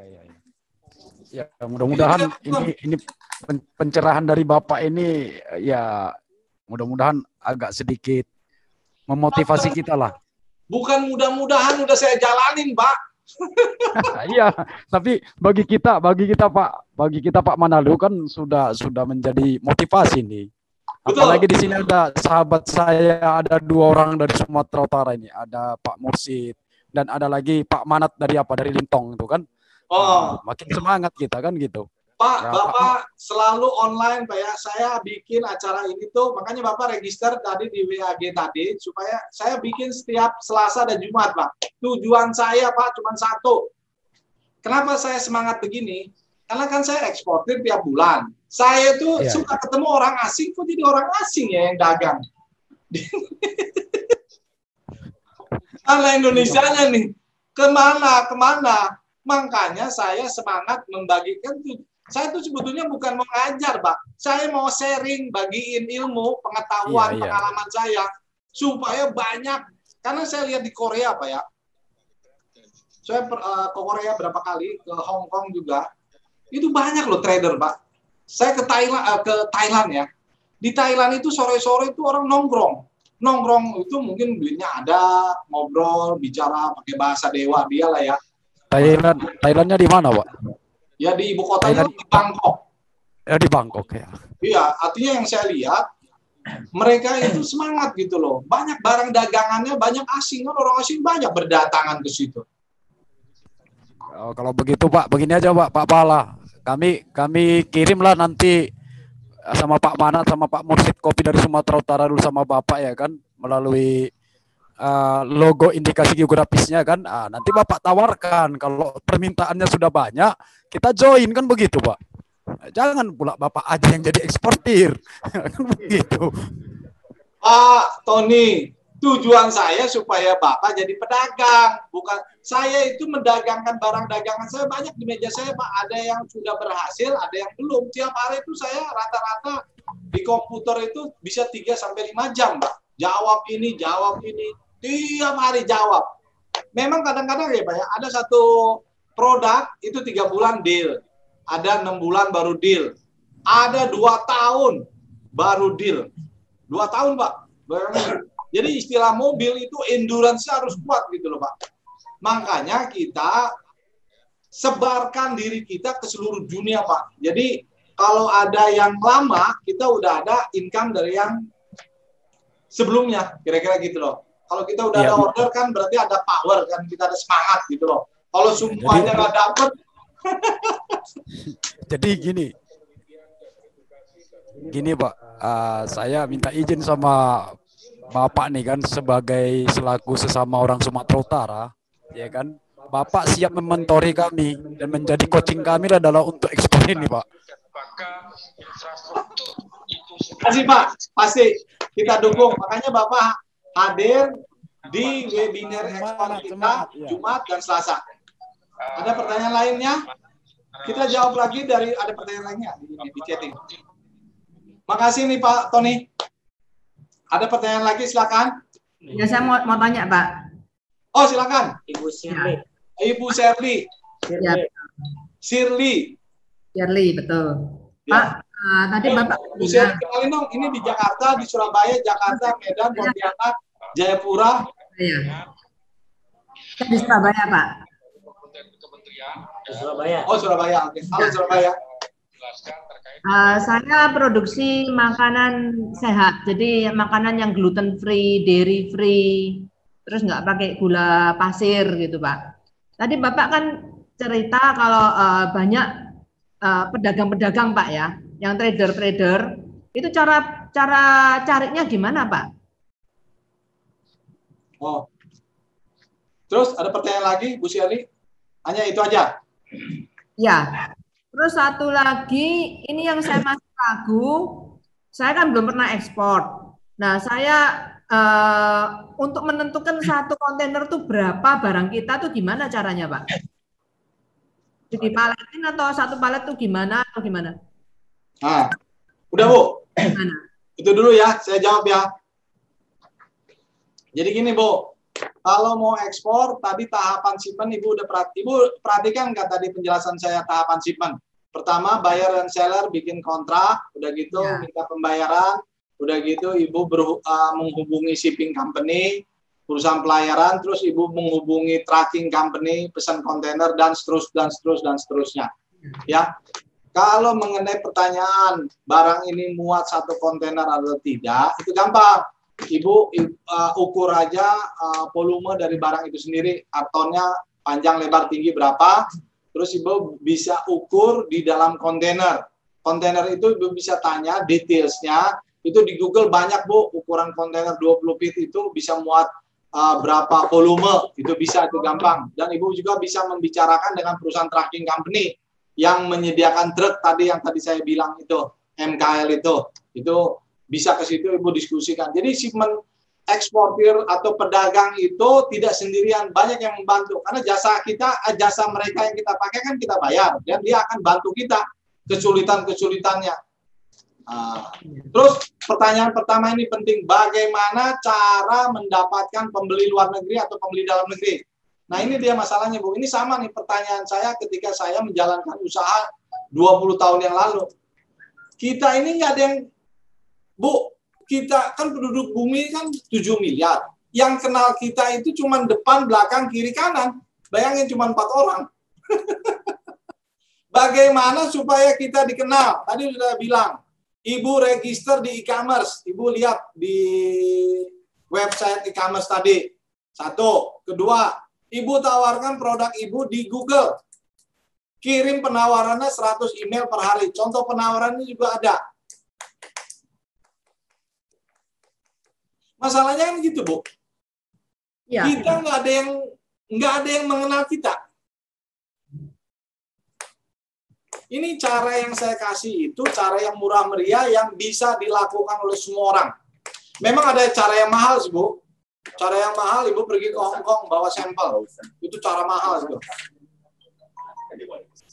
Terus sampai di Hong Kong, Ibu nginep di hotel, berapalah biaya hotel, itu mahal semua. Udah gitu Ibu pergi ke koran di Hong Kong. Hong Kong Times, umpamanya contohnya. Iklan di Hong Kong, Ibu bisa bayangin iklan di dalam negeri aja mahal, kolom apalagi di Hong Kong. Yang saya sharingkan itu adalah cara yang murah meriah. Semua orang bisa lakukan, bisa di copy paste. Ibu register diri produknya di e-commerce seperti Pak kita dan banyak lagi. Ibu kasih penawaran di Google. Umpamanya produk Ibu, contoh aja nih. Produk Ibu sampaikan apalagi apa Bu tadi? Makanan sehat. Makanan kesehatan ya, yang healthy food ya. Ya. Nah, Ibu bisa tulis begini Bu caranya ya. Healthy food in Hong Kong. Nanti keluar tuh di Google. Ada email, Ibu kirim penawaran ke dia. Kirim 100 email. Hong Kong udah habis, Ibu pindah ke Korea. Healthy food in Korea. Kirim 100 email. Supaya orang Korea tahu, Ibu ini punya healthy food. Udah gitu, Ibu kirim lagi kemana? Hong Kong, Korea, Thailand, Malaysia, Vietnam. Negara ini banyak loh Bu di dunia ini Bu. Berapa ya? Ada yang tahu nggak? Berapa jumlah negara di dunia ini? Ada yang tahu? Ayo angkat tangan. Bantu saya. Ya, udah menjawab ya Bu ya. Bu ya. Aktif di WAG yang sudah Ibu bisa catat ya WAG kita. Ya. Nanti biar kita bisa bantu secara tiap hari nanti ada tim IT yang akan bantu. Ibu ya. Baik Pak, makasih Pak. Makasih Bu. Salam dengan Surabaya. Surabaya itu banyak produk Bu yang bisa diekspor. Banyak sekali di Surabaya. Ibu harusnya udah jadi eksportir kapan lama kali Bu? Kapan waktunya? Pasti bisa. Oke, ada lagi pertanyaan sebelum saya baca yang chattingan. Nih. Oke, sambil menunggu pertanyaan, belum ada yang datang, kita baca. Kenapa nggak mau 30%? Apa resikonya? Nah, ini ada pertanyaan dari Pembayaran 30%. Bapak Erikson Henry. Pertanyaannya? Kenapa pembayarannya harus 100% nggak 30%? Resikonya begini ya, saudara. Kita menganggap diri kita sama rata lah. Kemampuan modalnya terbatas. Saya tidak mau memprem diri saya modalnya kuat. No. Saya akan bilang modal kita terbatas, makanya kita cari barang dari supplier yang modalnya cukup. Cukupnya itu bisa untuk 1 truk, cukupnya itu bisa untuk 1 kontainer. Kita carilah supplier yang mau punya stok 1 truk atau 1 kontainer umpamanya 15 ton. Nah, 15 ton itulah yang kita tawarkan ke mereka. Tentu kita beli barang yang 15 tahun itu harus tunai di depan. Nggak mungkin dia kasih barang kalau hanya bayar 30%, Pak Erikson. Makanya kita minta pembayaran dari dalam negeri atau ekspor 100% di depan. Aman, tentram kita jalanin dagangnya. Lalu bagaimana dia percaya sama kita? Ya kita bilang, ini barangnya ready. Kalau dibilang nggak percaya, undang dia ke Indonesia. Kalau dibilang saya nggak ada waktu, wah ya repot lah kalau orang mau dagang nggak ada waktu mah. Saya sering tuh berhadapan dengan dalam chatting internasional ya. We don't have time to visit Jakarta, Mr. Pahala, dibilang gitu. So, how to follow up your business if you don't have enough time? Kira-kira gitu deh. Biasanya pebisnis yang murni itu, dia ada waktu untuk datang ke Indonesia. Atau dia langsung melakukan pembayaran tanpa visit. Saya juga ada juga gitu dari Cina. Beberapa pembeli saya dia langsung datang karena dia nggak ada waktu. Dia cukup melihat dokumen, dia lihat apa aja yang kamu ekspor, bisa nggak kamu kasih lihat produknya semuanya. Dan itu merupakan evaluasi dia dan dia langsung kirim pembayaran 100%. Itu juga ada pernah saya terima begitu. Jadi kenapa saya minta 100%? Kalau versi saya, supaya kita enak tidur. Kirim barang, uangnya sudah selesai. Nggak ada lagi further payment. Ya, 100% kita tinggal kirim barang. Udah, nggak ada masalah. Dia juga sebetulnya senang kok ngirim 100%. Cuma masalahnya, ini orang bisa dipercaya atau tidak. Makanya kita harus menampilkan diri kita orang yang bisa dipercaya. Walaupun barangnya bukan barang kita loh. Kita ini pedagang non-produsen. Kalau saya memposisikan diri saya pedagang non-produsen, berarti saya nggak punya produksi, nggak punya barang. Tapi saya setiap bulan saya ekspor 2 kontainer, 3 kontainer, kadang-kadang 1 kontainer, tergantunglah stoknya. Kira-kira gitu, Pak Erikson ya. Ada yang mau bertanya, silakan. Ada Pak Pahala. Oh ya, Bu Wan ini bisa dikenalkan sedikit. Iya Pak, saya dari Jakarta. Ini jadi untuk pertama kali kalau misalnya kita mau ekspor, butuh legalitas apa Pak yang diminta dari luar negeri gitu? Maksudnya harus banyak ABCD-nya nggak untuk surat-suratnya gitu? Hanya itu aja pertanyaannya. Sama satu lagi, ini Bapak biasanya kalau Anda nyari sendiri atau memang banyak nitip Pak? Terus ada sistem QC nggak? Maksudnya produknya mesti kualitas, bagus, dan lain-lain sebagainya. Gitu Pak. Iya, ini loh pertanyaan itu Pak. Bu, Bapak sekalian, ini sekalian saya menjawab ya. Saya itu kasih tema ekspor, tapi jangan lupa kita juga dagang dalam negeri juga, Bu. Yep. Jadi dalam dagang dalam negeri juga Ibu harus punya dokumen lah. Ibu harus punya rekening, bisa rekening perusahaan, bisa NPWP dalam negeri. Jadi jangan ditinggalin dalam negerinya. Kan tujuan dari ekspor ini adalah meningkatkan perdagangan kita yang dari dalam negeri ke ekspor. Tapi dalam negeri ini juga harus kita kembangkan, Bu. Ya, dalam negeri itu butuh dokumen, PT. Ibu kalau mengirim barang harus ada pajak, NPWP, berarti harus ada dokumen. Ngirim barang-barang itu juga harus disertai dengan quality dalam negeri, apalagi luar negeri. Kira-kira gitu. Ekspor kita itu sama dengan dagang dalam negeri, nggak butuh syarat-syarat yang rumit-rumit kok. Dan akan dibantu oleh pewading tadi. Tadi saya kasih lihat PEB itu dibantu oleh dia. Tidak perlu dokumen-dokumen yang hampir mirip lah apa yang kita dagangkan dalam negeri, itu juga yang kita dagangkan ke luar negeri. Nggak ada further document required yang so difficulties, enggak lah. Sama lah, Ibu umpamanya, Ibu di Jakarta ya? Umpamanya Ibu jual barang. Di Jakarta, Pak, betul. Ibu mau jual barang dari Jakarta ke Surabaya. Pasti yang dibutuhkan PT, karena rekeningnya akan dibayar ke PT. Nanti selanjutnya minta pajak, faktur pajak. Apalagi? Selanjutnya dia minta, ini ada sertifikatnya nggak nih? Umpamanya sekarang kan kita lagi terkenal APD. Ini APD-nya oke nggak? Ada nih Pak sertifikat quality assurance. Ibu harus bikin juga. Luar negeri juga sama, Bu. Jadi apa yang kita kerjakan antar pulau, antar provinsi, antar kota, itu bisa dipakai juga internasional. Internasional itu sama rumitnya atau sama mudahnya dengan lokal ini, Pak, Bu. Oh, iya, Pak. Jadi nggak ada luar negeri itu, saya udah jalanin luar negeri ini ya, sama dengan dalam negeri. Kalau saya jualan pakan ternak, dari sini jual ke Garut, Jawa Barat juga ya, sama. Dia minta quality, saya ambil. Saya tinggal kirim by WA, ini loh Pak, quality dari barang kita, oh begini. Terus dia minta foto dari packingnya. Sama luar negeri juga pengen tahu juga, packingnya apa ya packingnya? 50 kilo atau jumbo bag 500 kilo. Nah, itu kan harus saya sampaikan kan.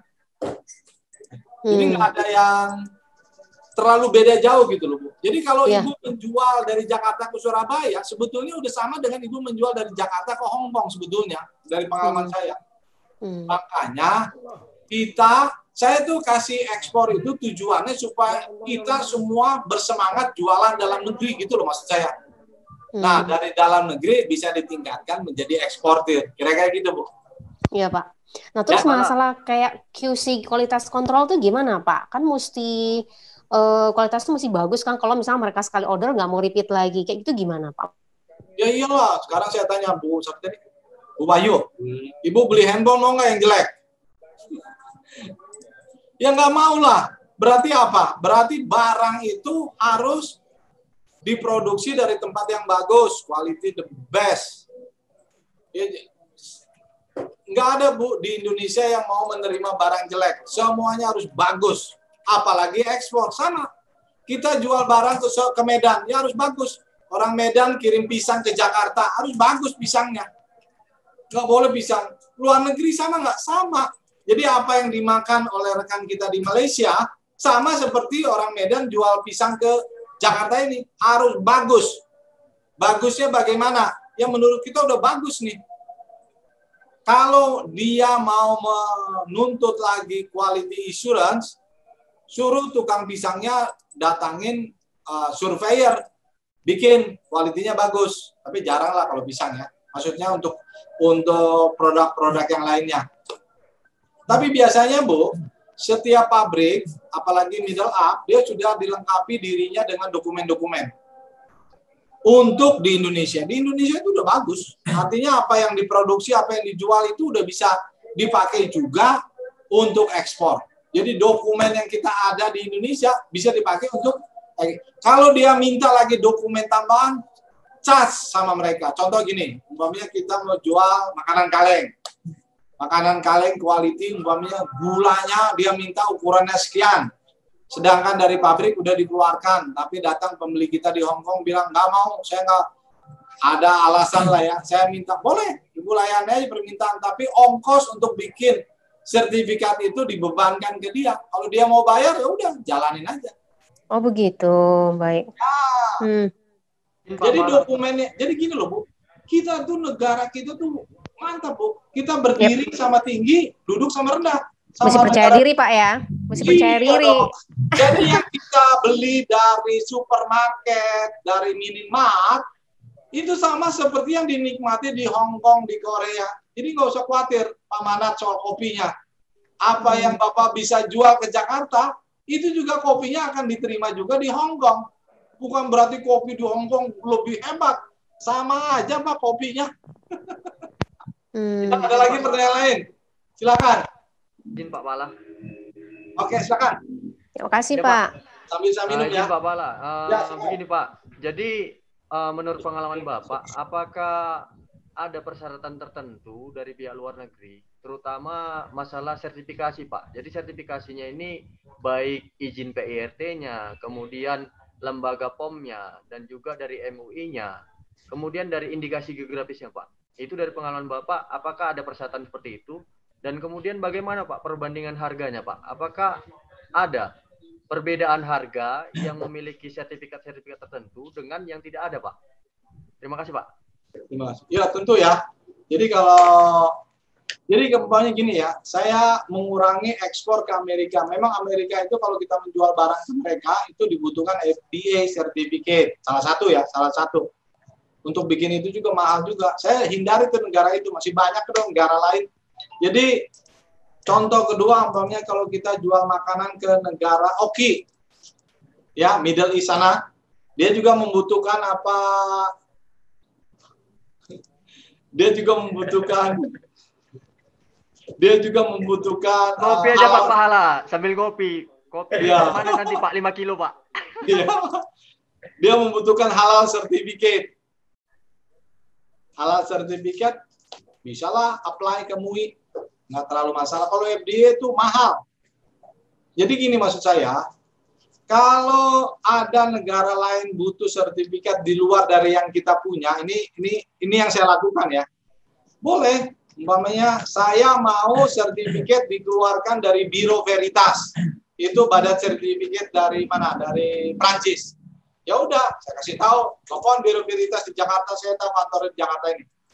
Berapa biayanya untuk dapetin itu? Sekian dolar. Saya kasih tahu luar negeri, sekian dolar, sir.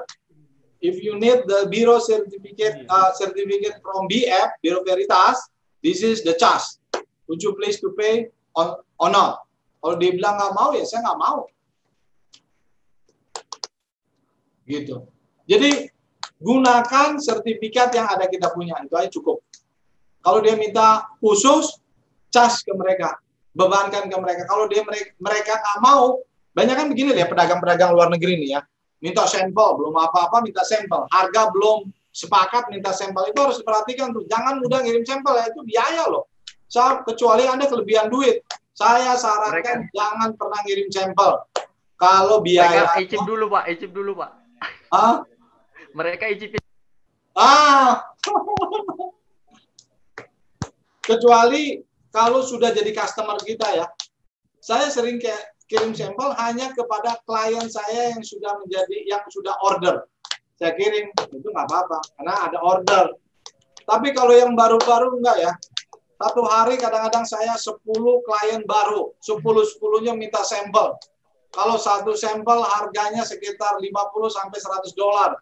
Berarti 10 udah 1.000 dolar. Wah, oke deh. Ya. Ada lagi pertanyaan? Atau ada pertanyaan di ini? Oke Pak, mana Pak Pahala? Terima kasih. Terima kasih. Silakan, ada lagi pertanyaan? Halo, selamat sore. Selamat sore. Pak Ian. Pak Ian Darmadi. Kenalkan dulu Ya, Pak Ian supaya dikenal oleh yang lain-lain. Oke, saya dari Jakarta, Pak. Ya. Jadi di Jakarta biasa dulu itu saya sih biasa ekspor kayak misalkan barang saya itu door to door ya, Pak.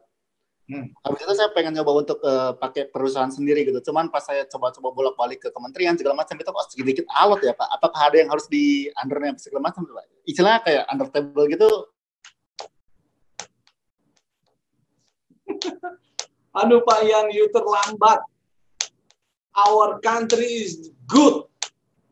Services is good. Whatever. Apalagi? Bagus Pak. Pak Ian, apalagi biaya cukai, saya bilang biaya cukai kita is good, no problem.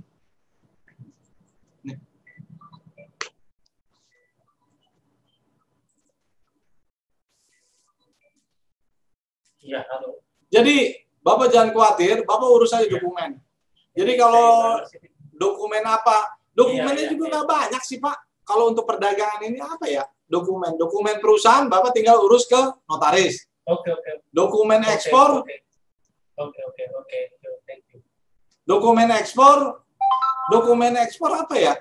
Nggak ada sebetulnya dokumen ekspor kecuali BL seperti yang tadi saya sampaikan. Luar negeri sama kita tuh sama Pak. Dia pengen simple. Dan kita udah melakukan yang simpel. Negara kita ini udah bagus, Pak. Udah banyak perubahan. Mantap.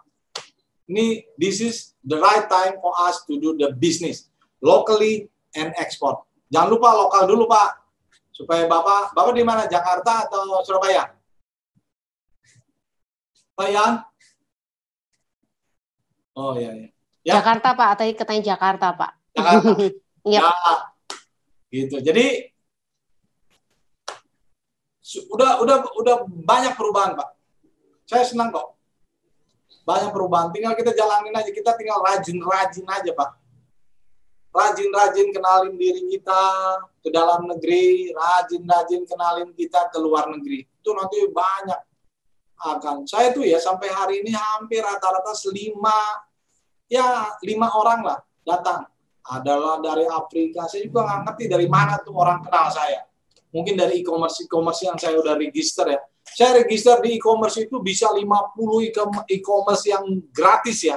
Yang saya register. Ada e-commerce yang di Afrika sana, ada yang di Amerika, di mana-mana deh. Tiba-tiba saya muncul ya tiba-tiba dari, negaranya saya juga nggak tahu. Tapi saya jawab terus. Tiap hari saya kerjaannya tau nggak apa? Menjawab WA, menjawab email tiap hari. Jadi pertanyaan sama. Pak, saya mau beli minyak goreng. Kira-kira gitu. Saya mau beli minyak goreng. Ya, saya rasa. Pak, boleh nanya lagi, Pak? Silakan. Jadi nanti kita kan kayak pemula banget gitu, newbie. Terus kita kan serba bingung ya, mulainya A, B, C, D, F, G sampai Z. Itu nanti kalau misalnya itu apakah ada pendampingan atau seperti apa, Pak? Dari awal mesti mulai seperti apa, lagi surat-surat, pokoknya semua banyak lah ya. Itu gimana tuh, Pak? Nih, langsung saya jawab ya. Pertama, kalau bisa Bu Wayuni register di WAG yang saya siapin tadi itu calon eksportir. Sudah, kemarin udah Pak. Siap. Nah,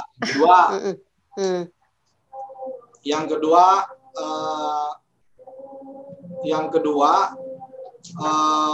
Mbak mulai memperkenalkan dirinya ke lokal dan internasional, register di e-commerce. Itu aja jalanin. Oh, berarti bukan harus ada produk dulu gitu Pak kita cari ya. Soalnya gimana Pak? Harus produknya dulu atau kita punya website dulu atau domain apa dulu gitu awalnya seperti apa Pak? Nah, Mbak nanti bisa lihat di materi 6 atau materi 7 tahapan ekspor. Iya. 6. Jadi di situ pertama tentukan dulu identitas perusahaan. Jadi kita bikin PT dulu. Kalau kita belum punya PT, kita minjem PT orang lain. Setelah kita punya PT, walaupun PT pinjaman, langkah selanjutnya kita cari barang. Apa nih barang yang mau saya jual? Gampang. Mbak tinggal di mana? Jakarta. Di mana? Timur, barat, utara, selatan? Utara, Pak. Jakarta Utara. Berarti Mbak cari sekitar Bogor lah, sekitar Bekasi lah, jangan jauh-jauh ya. Iya, Pak. Datangin pabrik-pabrik apa yang bisa saya jual, apa yang bisa saya beli. Mbak bawa kamera, foto-foto, masukin di e-commerce. Itu aja, jalanin terus-menerus. Baik. Oh, oke. Cari barangnya begitu. Nah, satu lagi teringat, memang sih kita kan learning by doing Pak aslinya Pak ya. Soalnya kalau kita belum jalankan pasti masih segudang pertanyaan. Tapi begitu kita udah langsung praktek, ya otomatis terjawab kan gitu Pak ya, learning by doing. Nah tuh kayak gitu kalau misalnya ganti kemasan boleh nggak sih Pak misalnya selama ini, ini ada kemasan misalnya merek ABC misal, saya nggak mau ada ABC, saya mau ganti misal apa. Itu selama ini bisa ya Pak? Tergantung negosiasi sama pabrik aja atau gimana Pak? Ya tergantung dari pabriknya. Kalau barang makanan, barang yang sudah trademark sih biasanya nggak mau dirubah-rubah. Iya, kalau terkenal ya. Kita jual. Kalau barang yang saya jual seperti polyester waste, nylon waste, boleh sih diganti dengan itunya. Bisa ganti sih merek pahala atau apa gitu boleh ya. Bisa diganti seperti itu. Yes, tapi yang utama Mbak harus cari dulu barang dagangan. Gampang kok, Mbak. Barang dagangan bisa ketemu dari pertemuan kita ini juga banyak nih, Mbak. Iya sih. Seperti Pak Manat Samosir, dia punya kopi. Mbak dagangkan saja kopinya Pak Manat.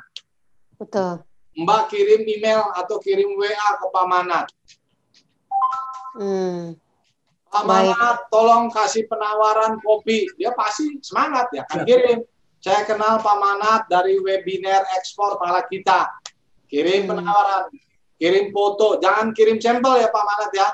Kirim penawaran dulu, kirim barang, foto, kirim penawaran, itu aja.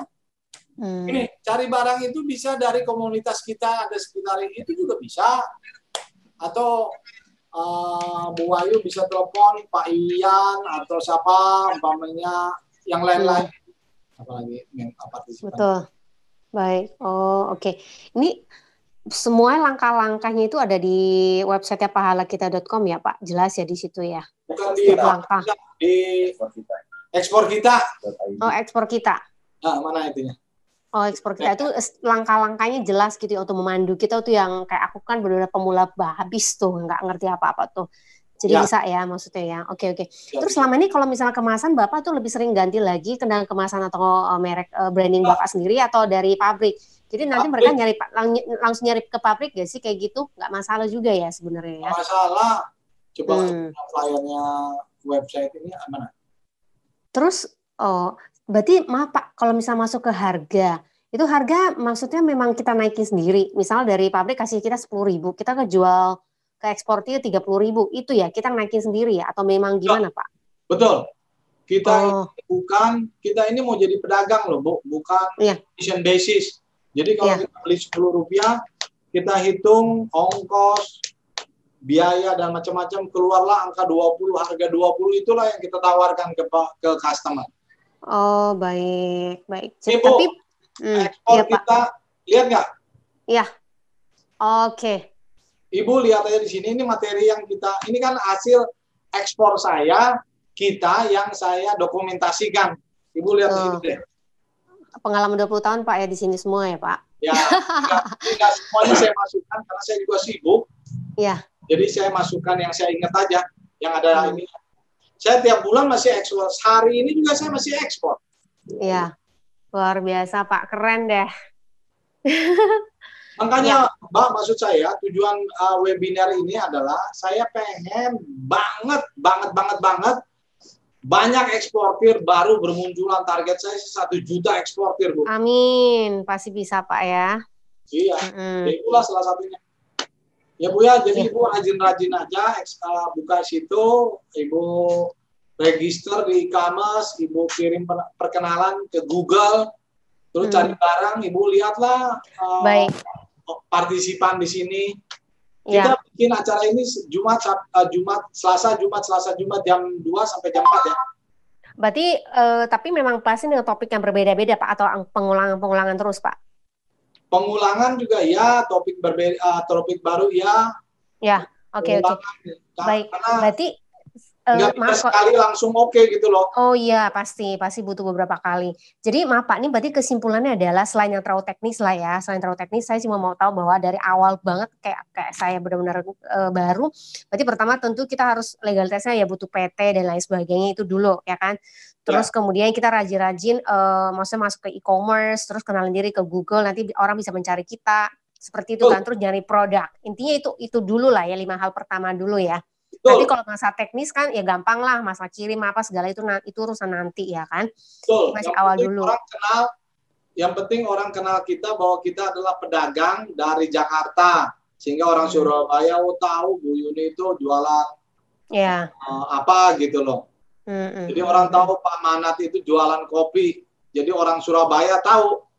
Nah, ini kan masalahnya kan orang Surabaya nggak tahu ada di sana Pak Manat yang jualan kopi, kan masalahnya di situ. Betul. Memang sih kita harus kenalin diri ke dunia sih ya, karena segitu banyak manusia. Kita harus kenalin diri sih, betul sih. Banyak-banyak promosiin diri lah ya tentang dapetin. Betul, baik Pak. Jangan lupa register di yang tadi saya sebut itu ya. WA grup ya, udah calon eksportir udah dari kemarin Pak. Iya. Ada lagi pertanyaan yang lain, silakan.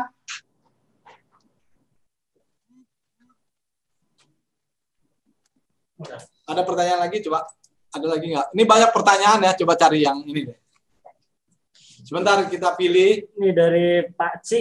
Dari Ci Kusumowisdia Stuti. Oke, ini pertanyaan terakhir ya. Pak, seringkali mereka mencari barang kemudian dihandle sendiri di Indonesia dengan kesempatan orang di Indonesia. Pengiriman dari mereka, jadi penjual tidak bertindak sebagai eksportir. Harga juga tidak bisa dibuat untuk harga ekspor. Harga tetap harga lokal. Bagaimana mensiasatinya tersebut? Oh, jadi dia harga ekspor, jadi harga ini, Pak. Jadi gini ya, kita kan orang Indonesia, kita juga sering dibawa oleh, jadi gini loh ya, kita harus, mana ya, pengalaman saya tuh, saya ini eksportir, saya ini pedagang dari Indonesia. Jadi, kadang-kadang luar negeri itu, dia bilang begini, saya minta harga di gudang kamu. Saya berpikir, ini gimana nih orang India minta harga di gudang kita. Selalu dia bilang gini, saya punya teman di Jakarta. Waduh, kadang-kadang saya berpikir, kok begitunya ya permintaan ini. Saya bilang, tapi pengalaman menumbuhkan kepercayaan diri gitu loh. Terus saya bilang, ini harga saya biasa jual dengan term CNF sampai negara tujuan, umpamanya India sampai pelabuhan Navasepa. Nah, saya bangun percayaan diri seperti itu.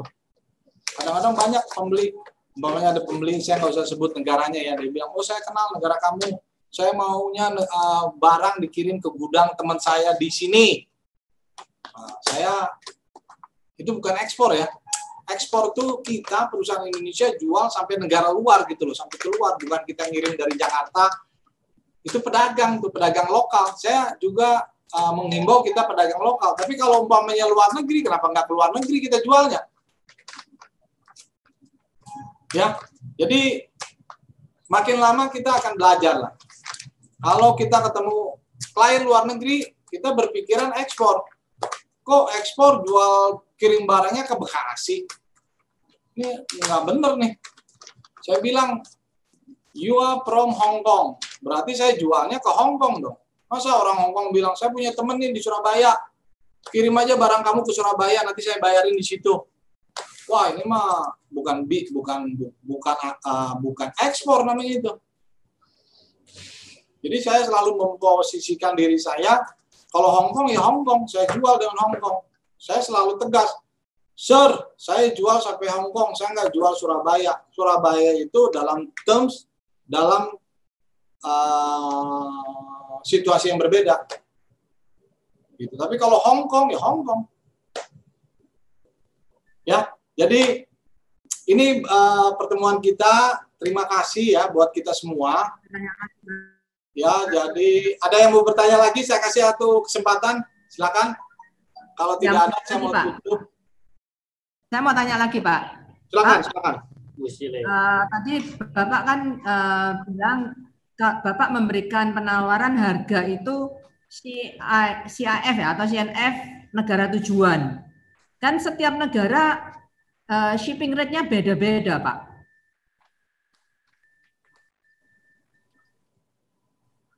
Lalu pertanyaannya?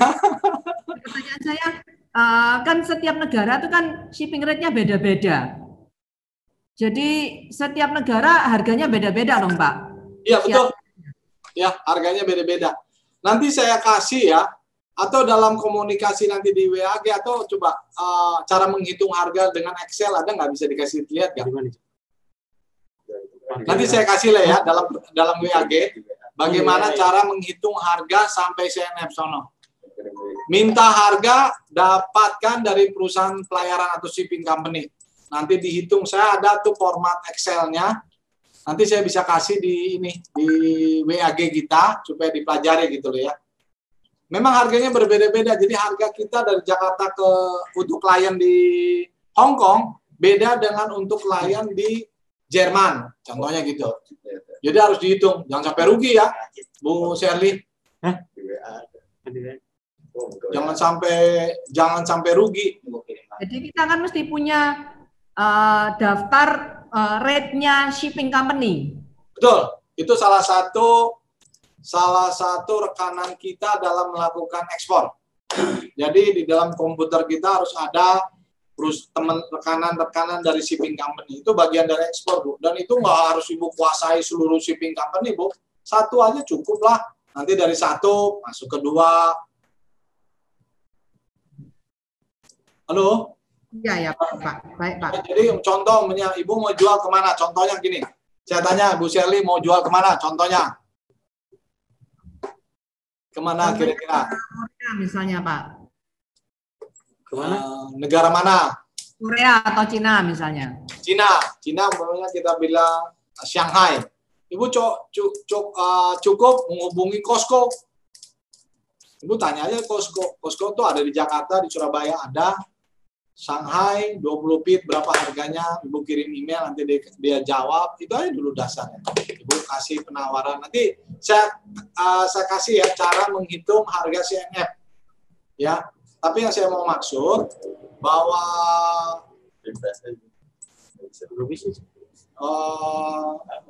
dengan kita kasih CNF, artinya barang itu sampai ke negara tujuan.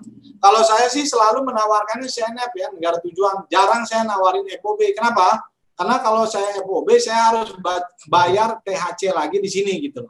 Mendingan saya langsung aja CNF. Dan kita juga jadi banyak berkenalan dengan perusahaan shipping company gitu loh. Jadi saya kenal dengan beberapa shipping company karena saya sering pakai mereka. Kira-kira gitu. Kirim yang formnya aja tapi yang asumsi.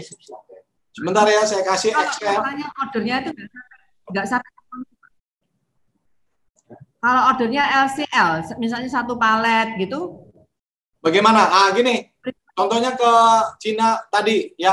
Ibu kontak ke Costco terus bilang, Bu, Ibu ada nggak fasilitas LCL? Nanti dia kenalin perusahaan LCL, rekanan-rekanannya dia. Nanti Ibu kontak deh perusahaan itu. Nanti Ibu tanya, Bu, Pak atau Bu, saya punya 1 ton produk ini. Itu asumsi price. Kirim aja ke situ. Iya.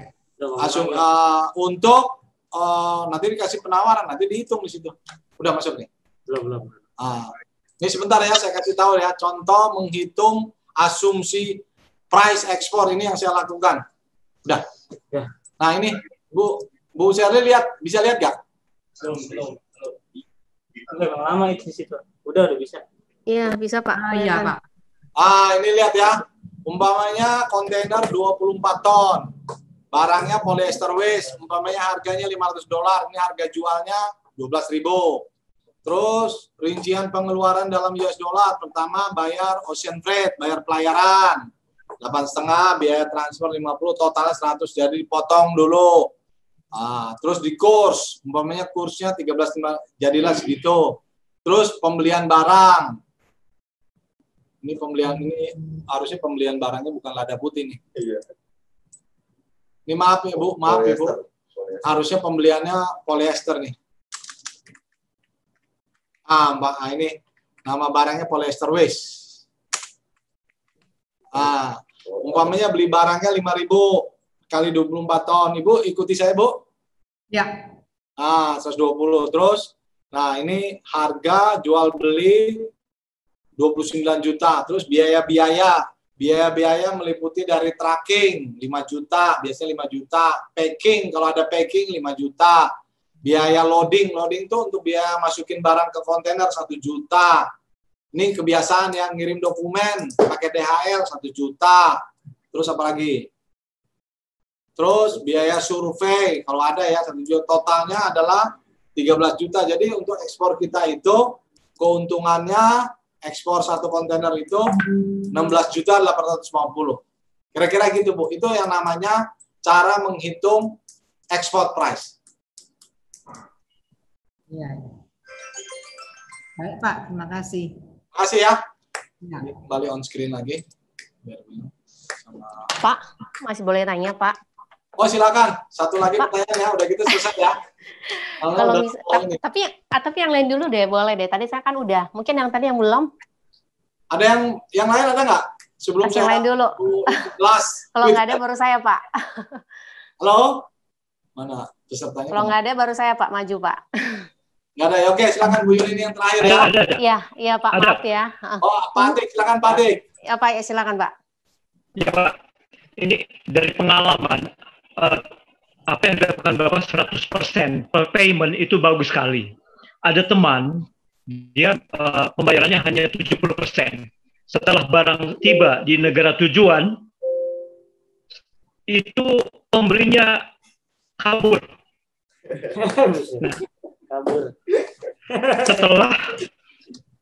Setelah 14 kali pengiriman, 14 bulan berturut-turut, bulan ke-15 dia tidak ada lagi di negara tujuan. Sehingga kami sarankan Anda harus cari ke Interpol atau minta bantuan KBRI menelusuri. Nah, itu asuransi semacam itu yang tidak disinggung dalam kuliah Bapak hari ini. Dia pergi, sebetulnya saya tidak mau tunjuk negaranya. Ini adalah negara Eropa Timur. Eropa Timur. Nah, itu saja Pak. Asuransi sudah sampai negara tujuan, dia lari begitu. Terima kasih. Saya di awal-awal juga pernah ditipu 1-2 klien Pak di luar negeri dengan sistem pembayaran yang Bapak sampaikan tadi.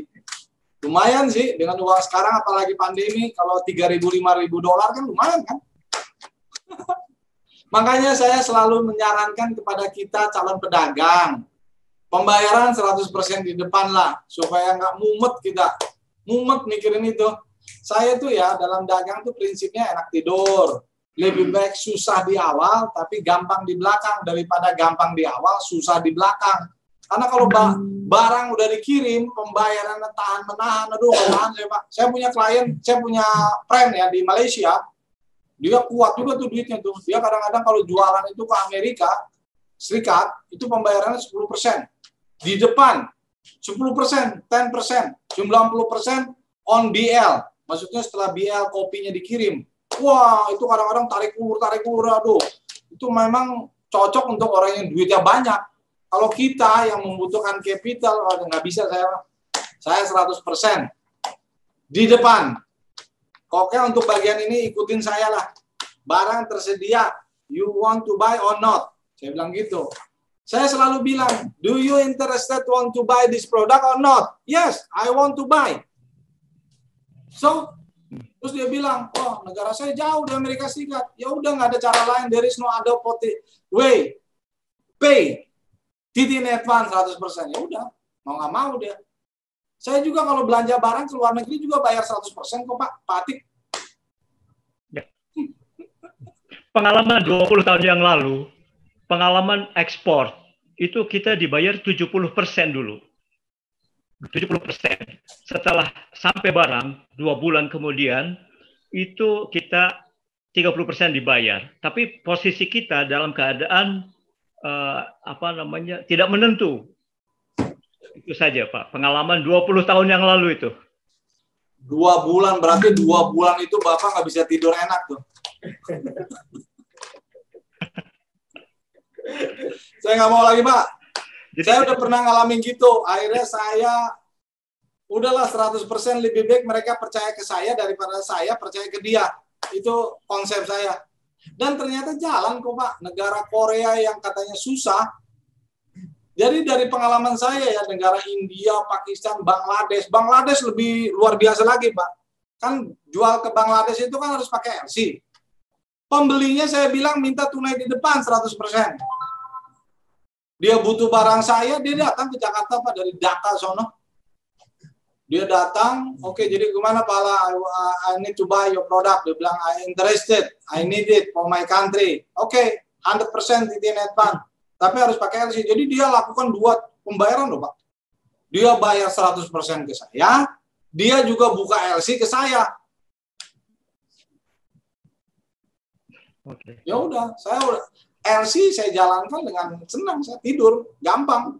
Staf saya bagian ekspor yang nyiapin dokumen, salah, ada diskrepensi juga nggak saya pikirin. Oke, dokumen udah lengkap, menurut saya kirim ke Bank Mandiri kirim ke Bangladesh, saya udah nggak ada pusing lagi. Ya Pak, makasih ya. Bu Wayuni, pertanyaannya nggak usah banyak-banyak ya. Silakan Pak. Bu. Cuma sederhana Pak.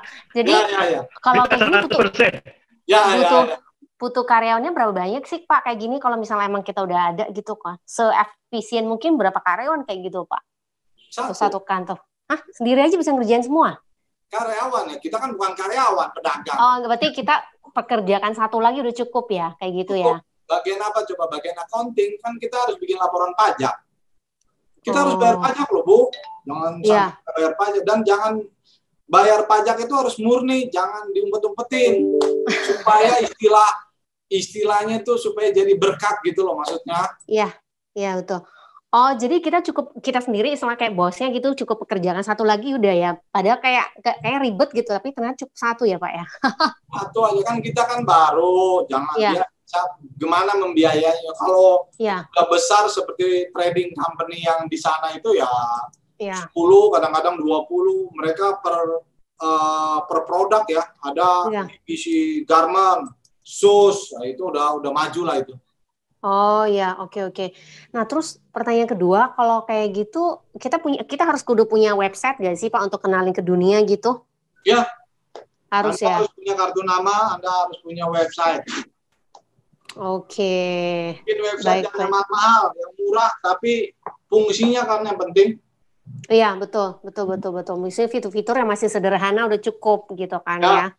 Supaya Oke.